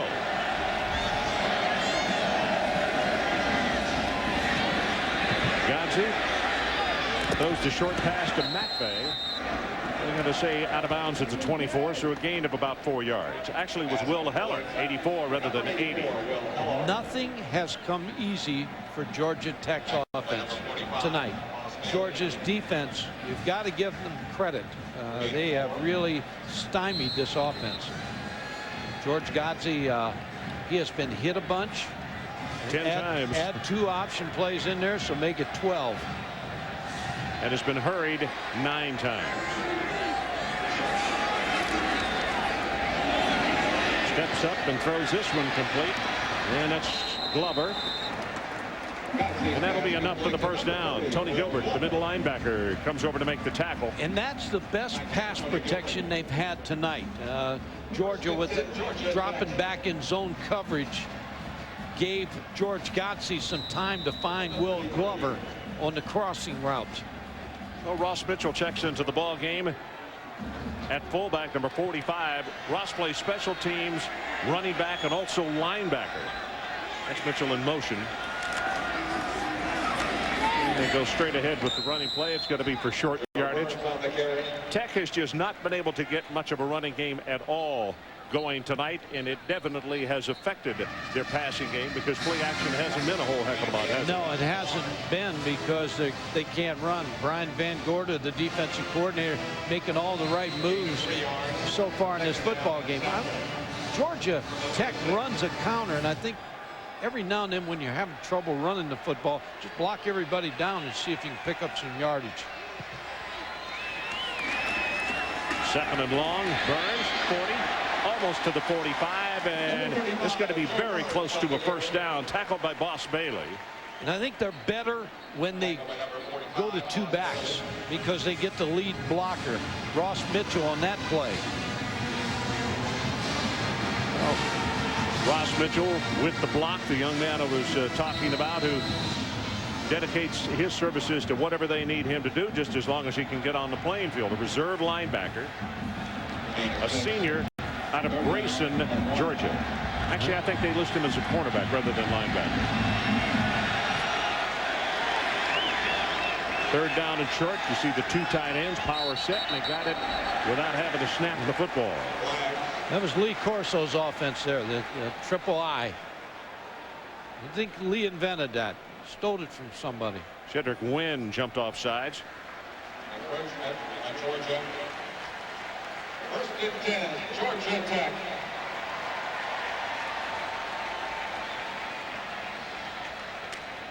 Nine penalties. From the 48. 9 penalties and kicking field goals, and you got a 5-point lead.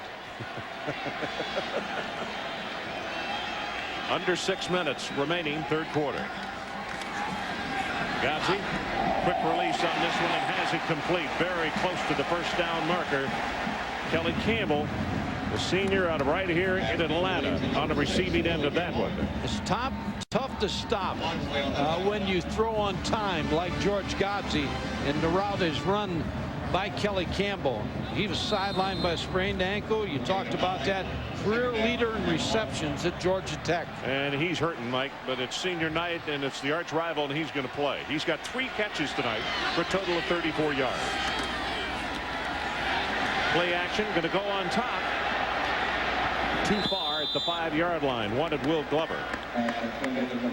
DeCorey Bryant did a good job defensively. He was with him step for step. Not a bad play call. 2nd and 1. Go up top, try to hit a home run with Will Glover. Figure you're going to come back and pick up the first down here. Third down and 1. Godsey, 16 of 25, 153 yards and a touchdown.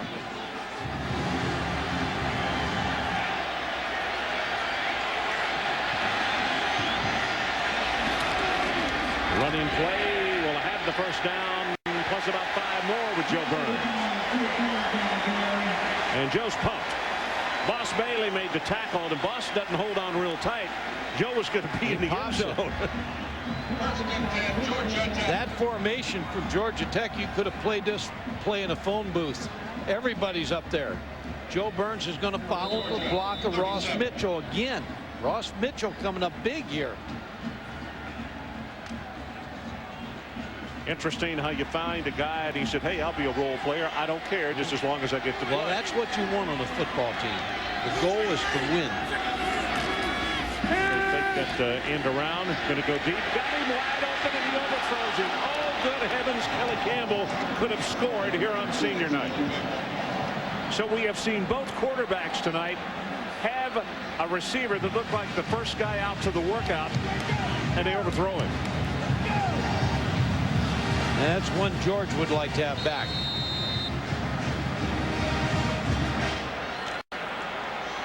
Well, David Green knows exactly how he feels because he missed Damian Gary. Yeah, Damian Gary was the first guy up to practice as well. 9th play of the drive by Tech.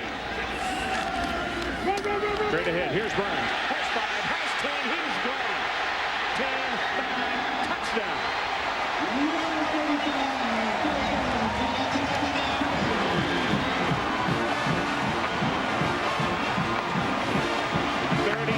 Yards, and we just talked about it. The man gets better as the ball game goes on. He just thrives on competition that way. We're not into the 4th quarter yet, but we're getting darn close to it. No, and you get tired of tackling him as the game goes along. George O'Leary choosing to go for 1 here instead of 2. Monge. 5:07 left to play, 3rd quarter. And our new score, Georgia Tech 17 and Georgia 15 as Joe Burns takes it to the house. Actually, it's turned into a very pleasant evening here in Atlanta tonight. We were right on the edge of where the storm was coming to this part of Georgia, and thank goodness it has avoided the Atlanta area. Monge with the kickoff.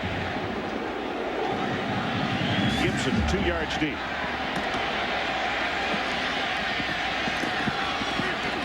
Gibson's going to take it back to the 27. And Mike, interestingly enough, he had a hole to the left of there and he ran into the blockers. He's exciting. Good speed. Touchdown by Joe Burns. The offensive line opens it up. We talked about Joe Burns gets stronger and stronger, and but nobody had a chance to tackle him. Well, the Bulldogs need to break something here because listen to this. The last 3 drives, Georgia's netted 189 yards and they got 3 field goals to show for it. Nothing doing here for Haynes. Alfred Malone disrupted everything. He was stopped by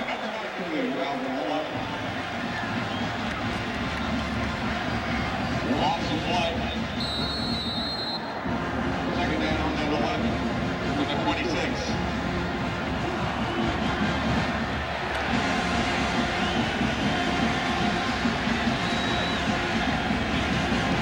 What are they doing?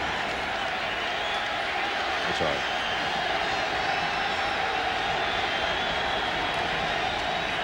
Green. Deep over the middle. There's Gibson. Tackled at the 24 by Myers. Pump fake again by David Green. Fred Gibson. 50 yards in the play. Boy, he does so many big plays. Here's the pump, and the safety biting on it a little bit. Zone coverage. Fred Gibson just runs behind. Marvius Hester is going to make the play, and Myers pump got him. Gets the tackle. First down, the new line of scrimmage at the 24-yard line. Pitch to Haynes. Does not get the block he needed. Still fighting. He's going to wind up with 3 yards as Darrell Smith puts a stop on him.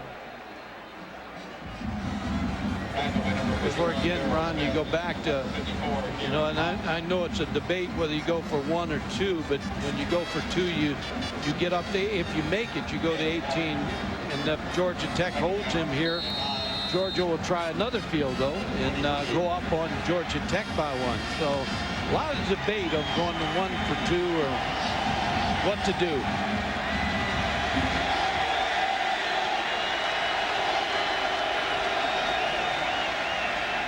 Haynes on second down, behind the blocker, burst of speed at the 10, at the 5, first and goal Bulldogs. did a good job of setting up his blocking on that play. Wasn't 19 anxious. yards. Yeah, wasn't anxious to hit that hole. He waited for it to set up. Verron Haynes. He sets it up perfect, gets good blocking. Now he hits that hole. And you see again how tough it is to tackle him around the waist. Well, Wimbush saved the touchdown, number 42.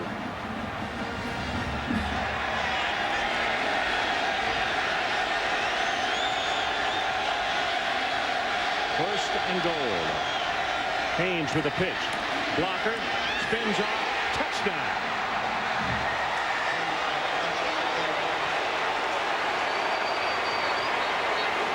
Now Georgia will go for 2.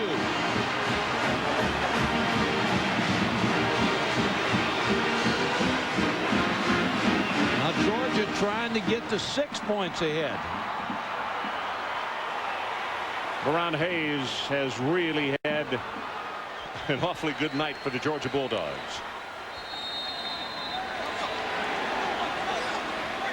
You don't just hit him once and get him down. Now Georgia moves it to the right hash because of the left-handed quarterback to roll to the left side. Musa Smith comes in at tailback. Gibson in motion. Looking for Randy McMichael, and McMichael still does not have a catch tonight. That one incomplete. Verron Haynes, a senior out of Bronx, New York. 137 yards. Here's one more look at the touchdown. J.T. Wall with the kick out block, second effort into the end zone. We'll be right back. Well, so far, he has been the main man. Verron Haynes, almost 140 yards. Uga appreciates the efforts, and his ball club is up 21-17.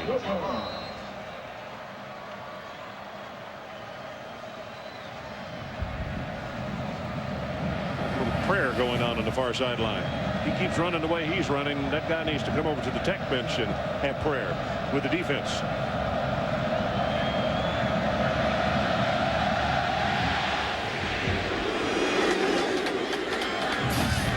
Going to return it. Campbell, 3 yards deep.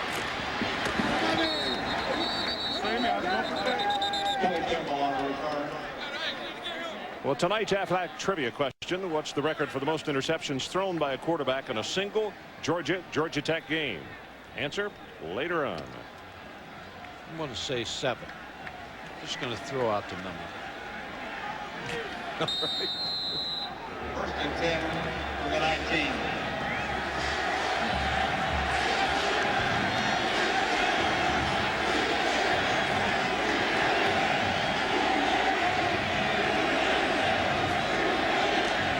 Gotsi straight back, gets it away quickly, and has it complete to Campbell. Stays inbounds close to the first down. Tech doing a better job of throwing the ball on first down in the second half. And Mike, the rhythm on the passing game is much better. The first quarter there was no rhythm. No, and you're right. George Gotsi is into a rhythm now. We talk about how Joe Burns is in the fourth quarter. George Gotzi's big in the fourth quarter too. Again, Ross Mitchell comes in. He is the fullback, number 45. Play action this time. Pressure on Gotsi, and they're going to get him. And that is Millard. Josh Millard. Second time that they've gotten to Gotsi tonight. Yeah, Josh Millard now has 15 career sacks, and he doesn't play all the time. He is a great pass rusher on third down. And he makes this play on first down, and it's just a knack to get to the quarterback. So Tech comes up with negative yardage on first down. We'll see if we have to put an asterisk by that one, and whether it forces them into a punting situation if they're not able to pick up the first down.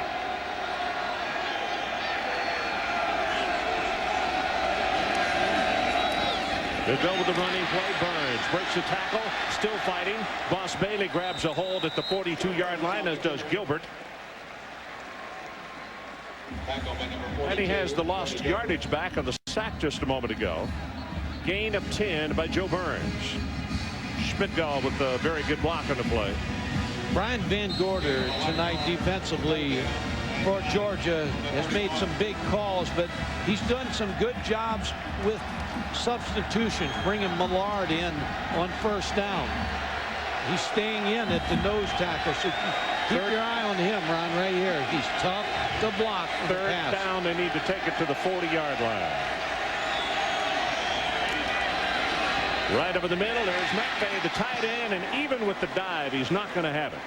He is going to be short by a yard and a half as Biera made the tackle. Now you take the clock and just let the time run off and think about whether you want to go for this on 4th and 1, and you wait for the 4th quarter. If you're Georgia, do you call a timeout and make them punt into the wind? It's a good point, but I think you just let it go out and talk about it both sides. Moot point now. That is the end of the 3rd quarter, so we'll take a timeout. Georgia 21 and Georgia Tech 17 as we head to the final 15 minutes from Grant Field here in Atlanta.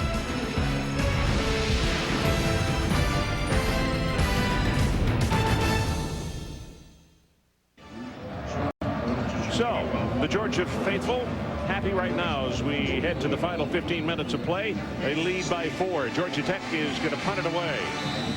Morehouse waiting for the snap at the 24-yard line.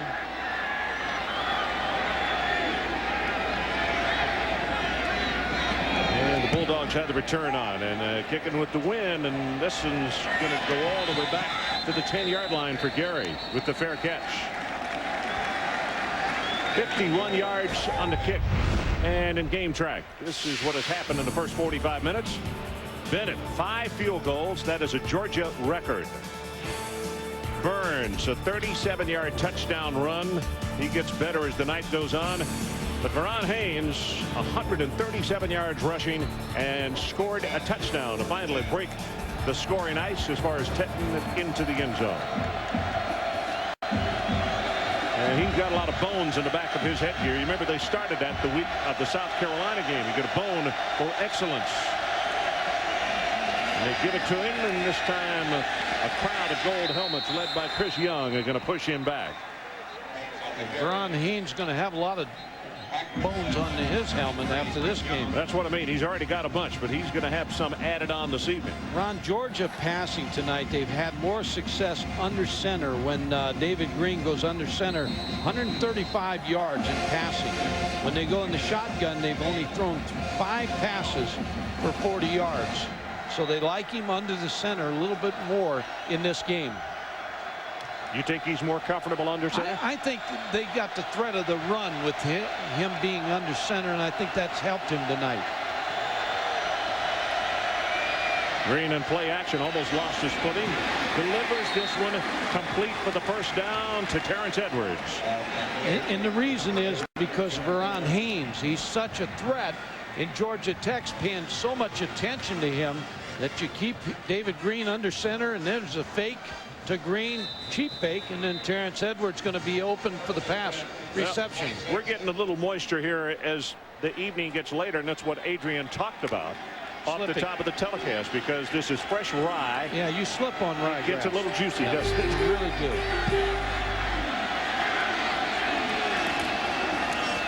Haynes now breaks through the tackle over a 30-yard line and out to the 35. Good heavens, he was stopped for no gain, and it's a gain of 9.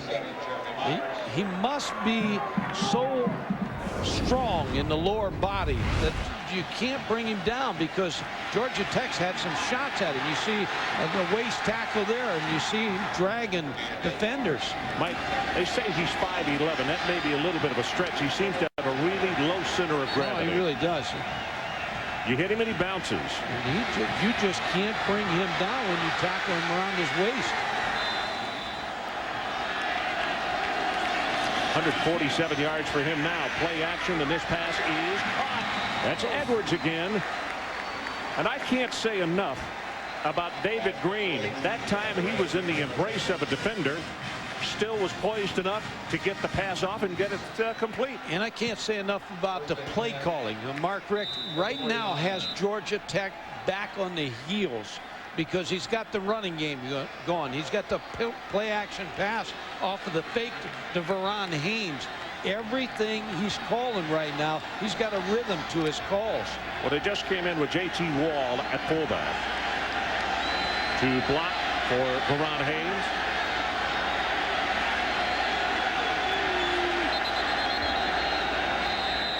Delay.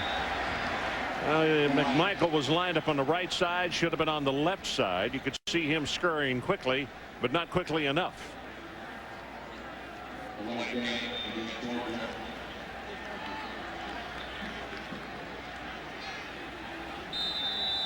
Georgia playing for a New Year's Day bowl.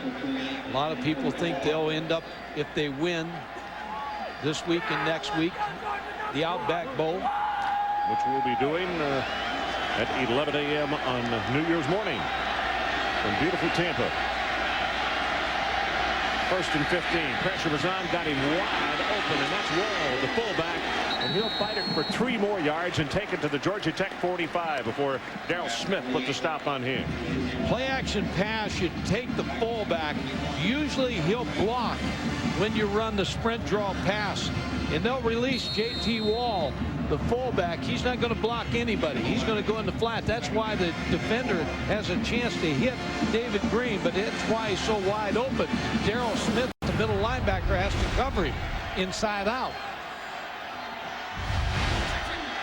11 of 23, 210 yards.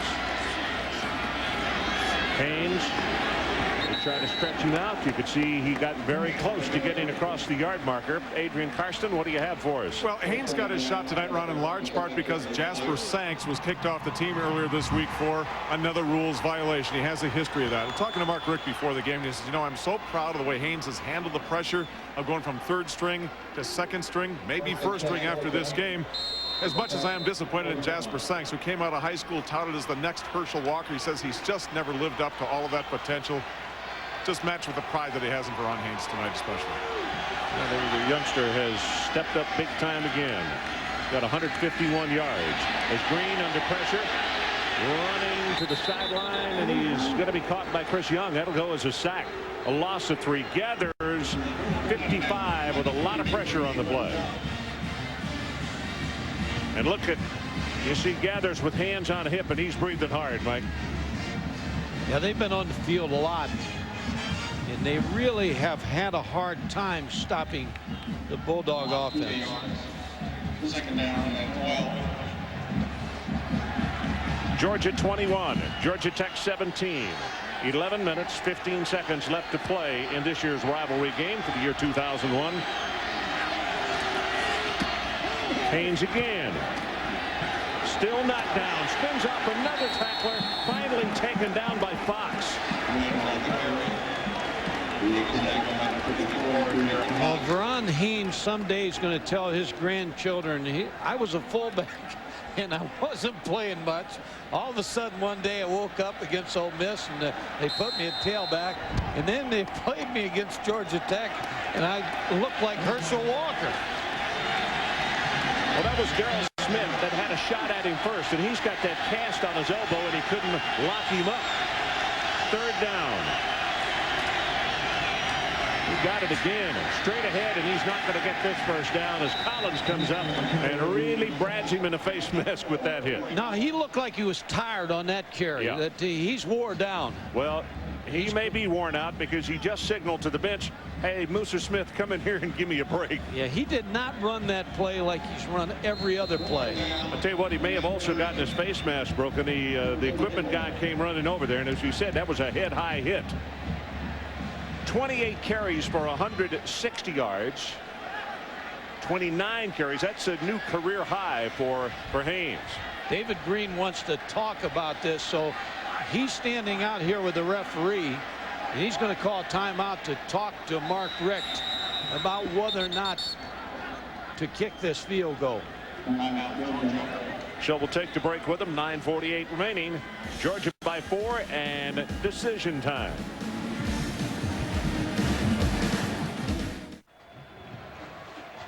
So we're back, and Georgia's made the decision they're going to go for it, primarily because they're kicking into a breeze. This would be about a 52-yard attempt. Bennett his longest is 55 in his career, but I think the wind has made the difference as far as the decision. Yeah, you see our wind meter there. Better known as a wind gauge. And they're punting. They're going to punt. Field goal. Only the second punt by Georgia tonight. They have really followed up their formation. Was that the 11th man that ran off the field, or a 12th man? Well, it may have been the 13th. I don't know, but they were trying to draw Georgia Tech. It was the 12th man that went off the field. They have 11 on there right now, and the head coach is not real pleased at this moment. If you're going to punt 5 yards, you're going to affect. Matter of fact, it'll help you. Season high, 11 penalties, 93 yards. Jonathan Kilgo, a junior out of Silver Creek, Georgia. Kelly Rhino, the deep man. He's got his heels on the 10-yard line. Which means don't back up and catch the football.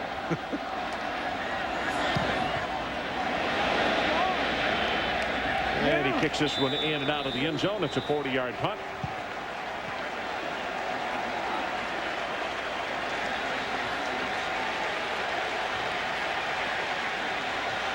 Well, the answer to tonight's Aflac trivia question: what's the record for the most interceptions thrown by a quarterback in this ball game? Georgia Tech. 8 by Georgia's Zeke Brikowski in 1951. Yeah, Zeke Brikowski, excellent coach in the NFL and excellent quarterback.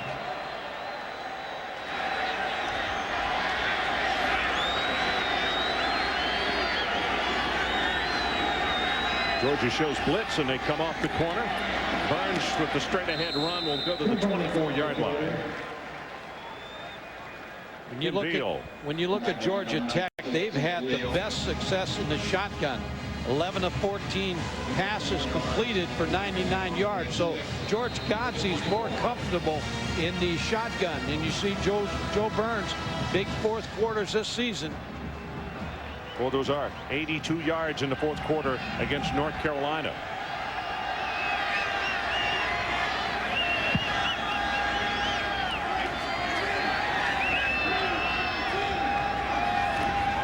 Option play, pitches back to Burns, gets the corner, but only short yardage after that. They'll spot him out at the 26, and now it's going to be third down at about 4 as Witherspoon got over to make the defensive stop. Tried the speed option into the short side of the field.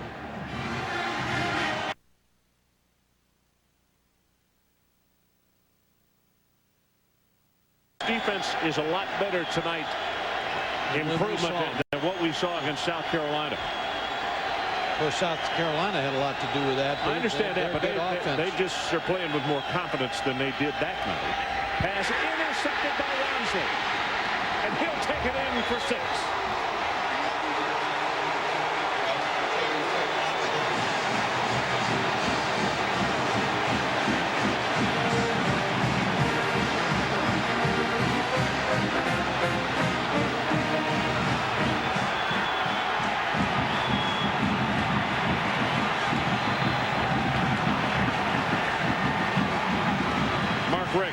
Looking up at the scoreboard, which now reads 27-17 with the extra point attempt to come. Tim Wansley knew that play was coming. He played it. He baited him, didn't he? Felt it, and he knew the short, flat route was going to be thrown.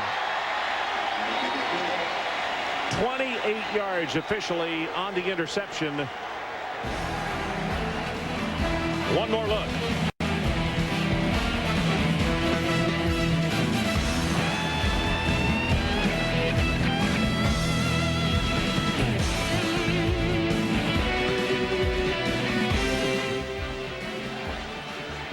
So Mark Richt comes over and gives a hug to the little defensive back. It just made the pick off. Tim Wansley is.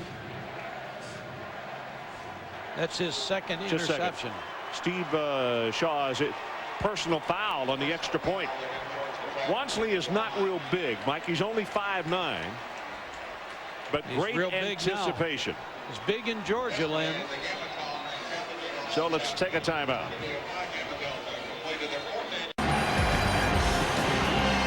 (28-17) Georgia, and the rain starting to fall again. You can see it coming down on the lens of our camera. Not really a big shower yet, but some sprinkles. As I mentioned, we were right on the edge of where the storm was moving through as Kerouac kicks it off. And this one returnable from the 5-yard line by Campbell. And Campbell hit on a beautiful open field tackle. Coverage on the special teams. And that's 29 Burt Jones, the reserve rover. Tim Wansley just reads this play the whole way. Steps in front of the receiver and now on his way for a touchdown. Just read it perfectly.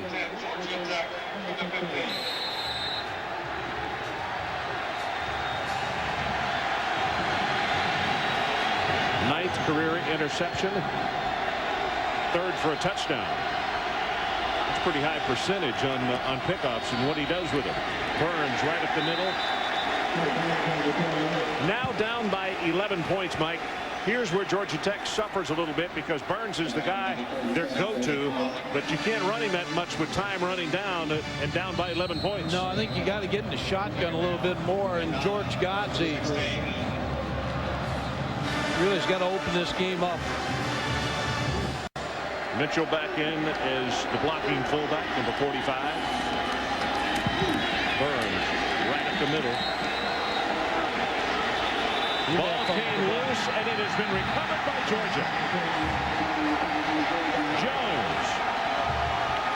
Sean Jones, the redshirt freshman from here in Atlanta. And a flag is down at the 11-yard line. I think that's going to be a celebration on Georgia.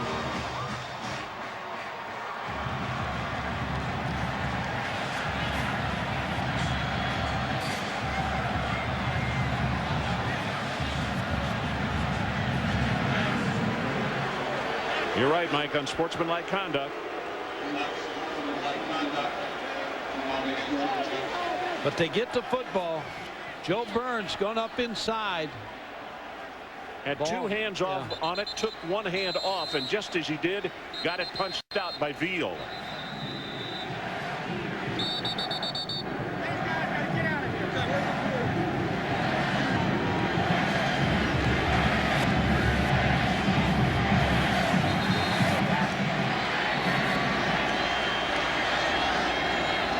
Most important thing, they're making a record every time they get another penalty.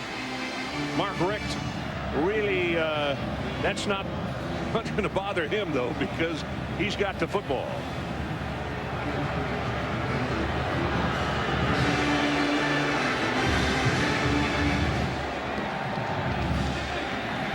Like somebody was on the sideline that was not supposed to be, and the officials escorted him down to a Atlanta policeman, and he's going to leave the stadium.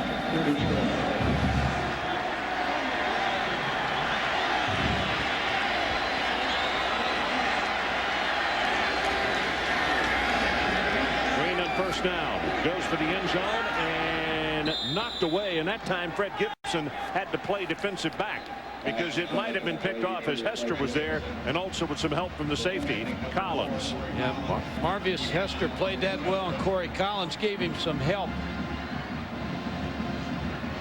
They were going for the dagger in the heart on that play to Fred Gibson.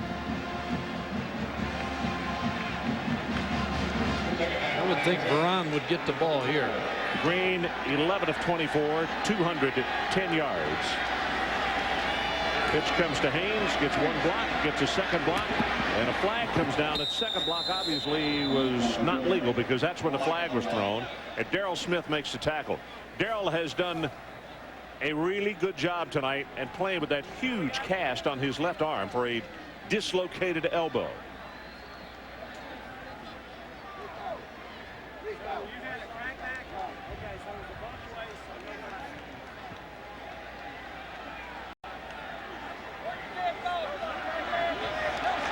No flag. Thought it was a crackback. and it was not. So that's a reason they pick up the flag. The Georgia Tech 24-yard line. Haynes hit behind the line of scrimmage. Good penetration by the Tech defense. Jeremy Myers was the first man to get there and make contact.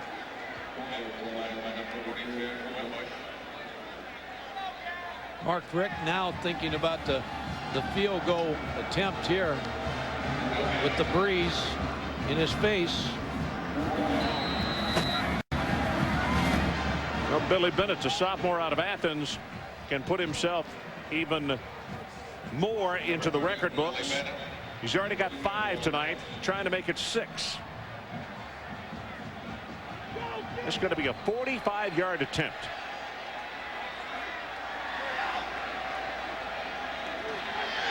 Good pass. He's got plenty of distance on this one, and he's good.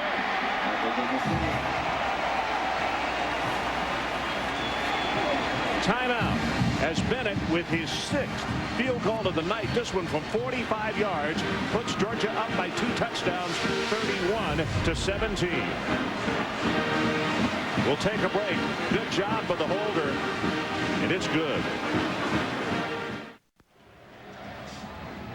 Jonathan Kilgo not only is the punter, but he also was the holder on the extra points and field goal. And look, this one bounced back to him, and he did a really good job of getting that ball up so that Billy Bennett could put himself even farther into the Georgia record books. Number 6, Kelly Campbell. Number 35, Joe Burrow.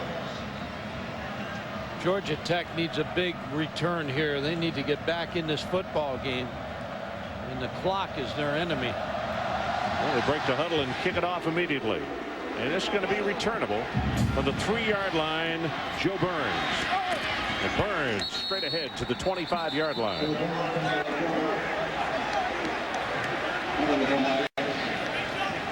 Flag is down. It'll be a personal foul, I believe, on Georgia Tech.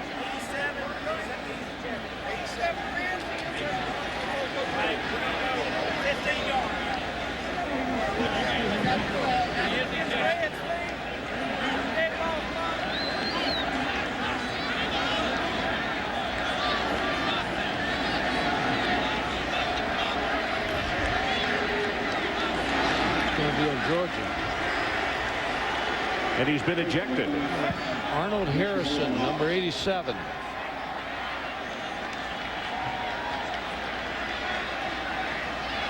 There's the George Foreman punch to the head. And he is being escorted to the locker room.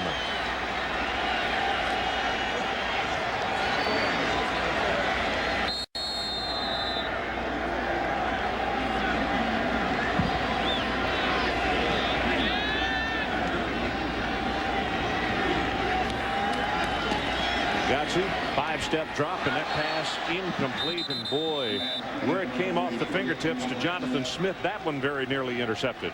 You see Charles Grant again getting up the field. He's been probably the most valuable player on this defense, making things happen for the Dogs. He has pressured George Godsey almost all night. And you got to remember that when Jim Donnan was there, he also played some fullback. Yep. They'd line him up in short yardage situations at that tailback situation, actually. Blitz up the middle, pass is caught at the 48-yard-and-a-half short of the first down to Will Glover. Now they say incomplete.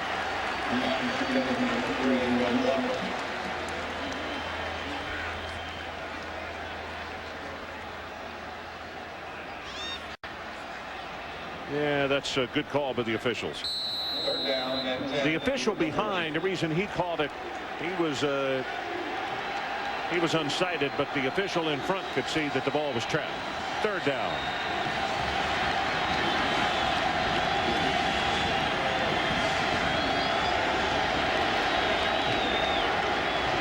Or 13 on 3rd down conversions. Wansley comes on the blitz.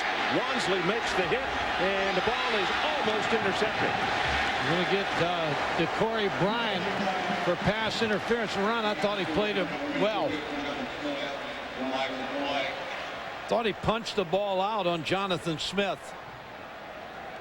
Wansley was all over the quarterback.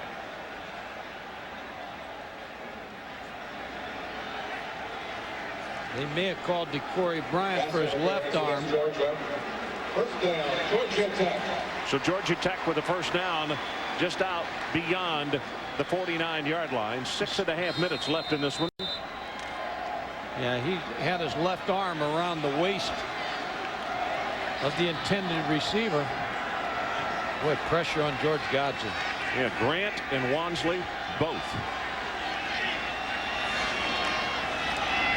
Blitz. Millard, the second time that he's gotten to him tonight. The blitz from the outside forced him into Millard's hands. That's 16 career sacks. If this game goes much longer, he's going to move up the list. He just, as I said before, he has a knack to get to the quarterback. 3 sacks by Georgia tonight.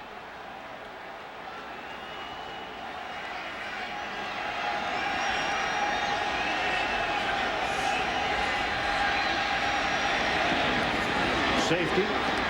Burns back to the original line of scrimmage at the 49. Witherspoon tripped him up. Back by number 46, Will Witherspoon.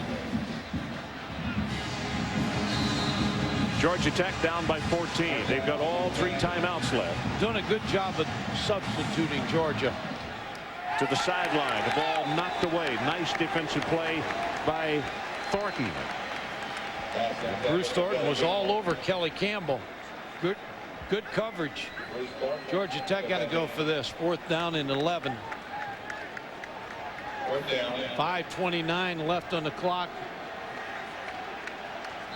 And 10 for the 49.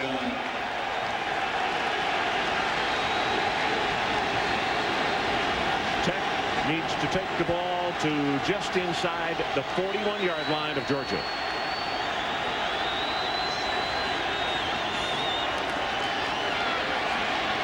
Gotzi got him open over the middle, and receivers stopped as the ball was right between him, Campbell and Smith. Yeah, there had to be a busted route because they both couldn't end up the same area. They almost collided, yeah. right? Georgia now would like to kill the clock. First and 10, Georgia with attack 49.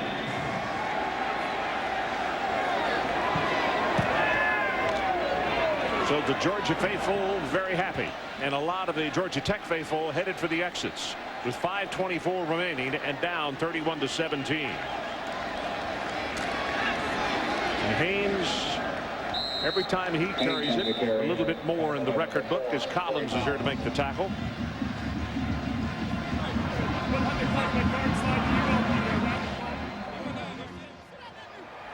Wansley and the entire cast of Georgia defenders with smiles on their faces, and they should. They have really been outstanding tonight. Pitch to Haynes, puts his shoulder down.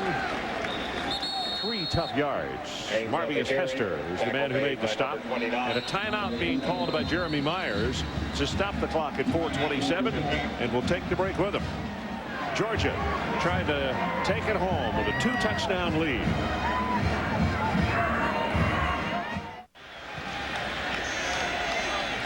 So we're back as you look at George Gotzi, 31-17. His team is down. Haynes, by the way, 32 carries, 171 yards, and a touchdown.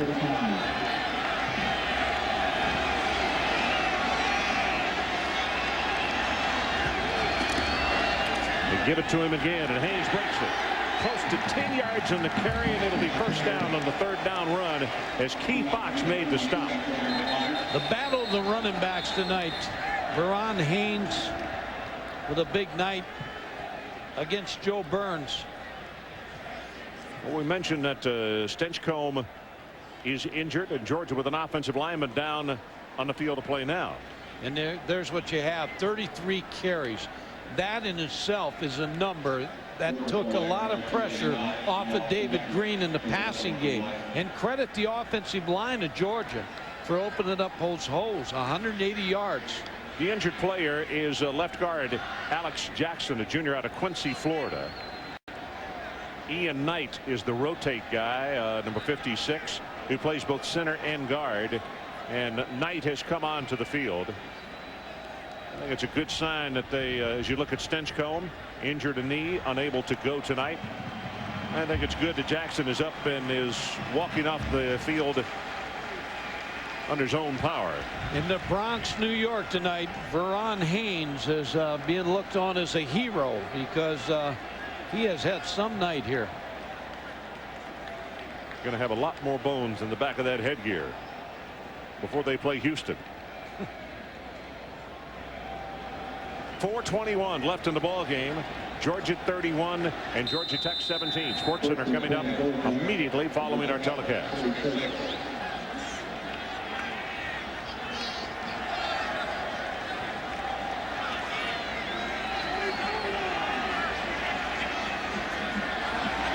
Play clock, still plenty of time. They huddle about 4 yards from the line of scrimmage, so they don't have to rush to get up there. Well, David Green's going to use it all. Haynes hit by Chris Young, short gain on that play. And a timeout called by Georgia Tech. They have only one left, so we'll take the timeout. 3 minutes and 48 seconds left in our ball game. Back with more from Grant Field after this timeout. Second down and 7. So just under 4 minutes left to play. Georgia Tech uses their second timeout.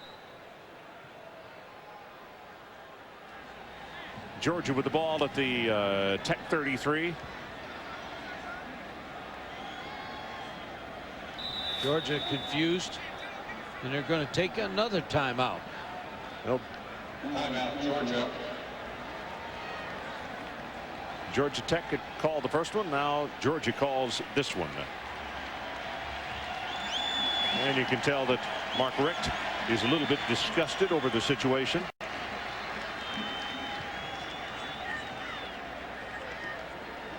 Adrian Carson, let's check on the sideline. What do you got for us? Ron, in trying to describe this rivalry among others in college football, I had a young man named Todd Pieser from Athens, Georgia, write in and say that this state has two kinds of people. One is a starched white shirt, the other clean cut but a little rough around the edges. One built the skyscrapers of Atlanta, the other leads the businesses that occupy them. One is big city and big time, the other is laid back and back country. A dog is a man's best friend. A yellow jacket, one of his most pesky enemies. One represents the city of Atlanta. One represents the state of Georgia. No matter how you slice it, we are just different. Okay, Adrian. Interesting number. Brett Milliken, 67 carries, 375 yards, was the leading rusher in the year 2000. And Haynes has 375 yards in his last 2 games.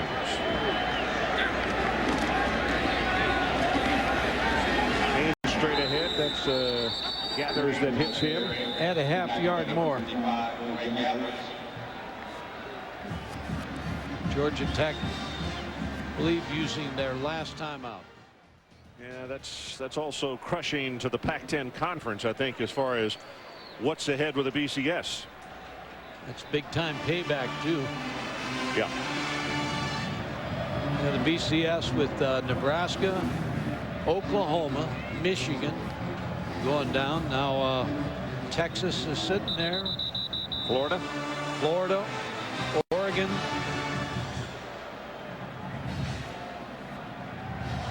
And a lot hanging on what happens next week between Tennessee and Florida. Yeah, trying to get a trip to the Rose Bowl. A lot of Bowl Scouts here tonight watching both these teams. Gator Bowl interested in Tech, out back in Georgia.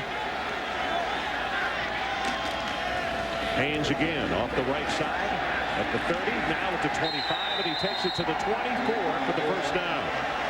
Wimbush makes the tackle. When school picks up on Monday, everybody on the Georgia campus is going to know who number 35 is. He's now got 36 carries, 193 yards, and 1 touchdown.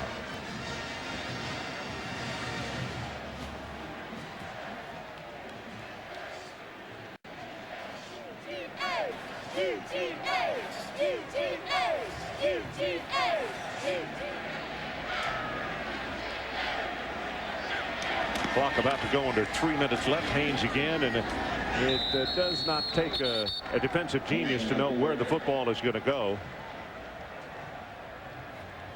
Look at the tie-ins for the SEC. And Ron, the interesting thing is they could, for the first year, SEC may get a team or two not going to a bowl because eligible.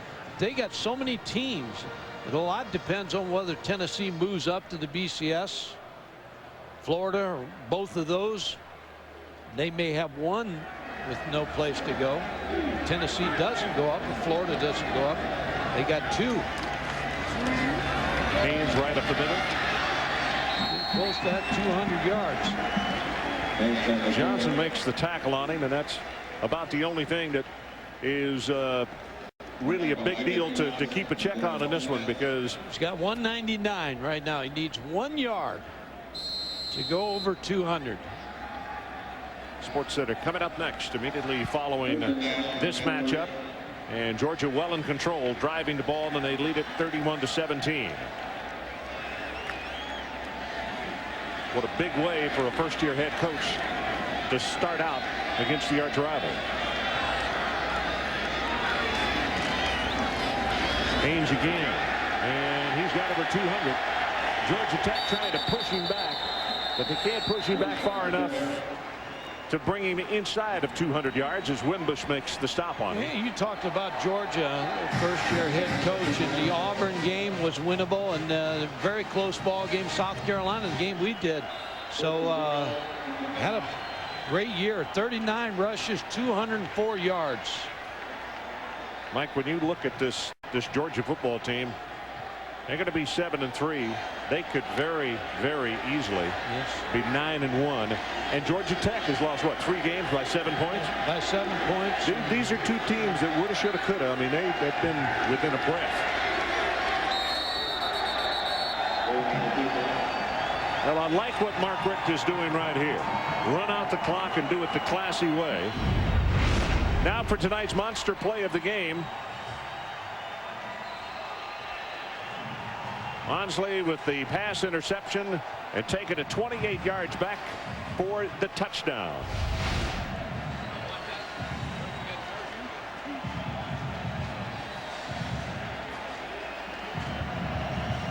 Terrence Edwards on the sideline beginning the celebration. Fred Gibson taking off his headgear on one knee, and I think that's going to do it. We'll see when they whistle it in. Coach Rick, well, Charles Grant has been putting pain on everybody the last few weeks, and now including the new head coach. And the crowd loved that bath right there, I'll tell you.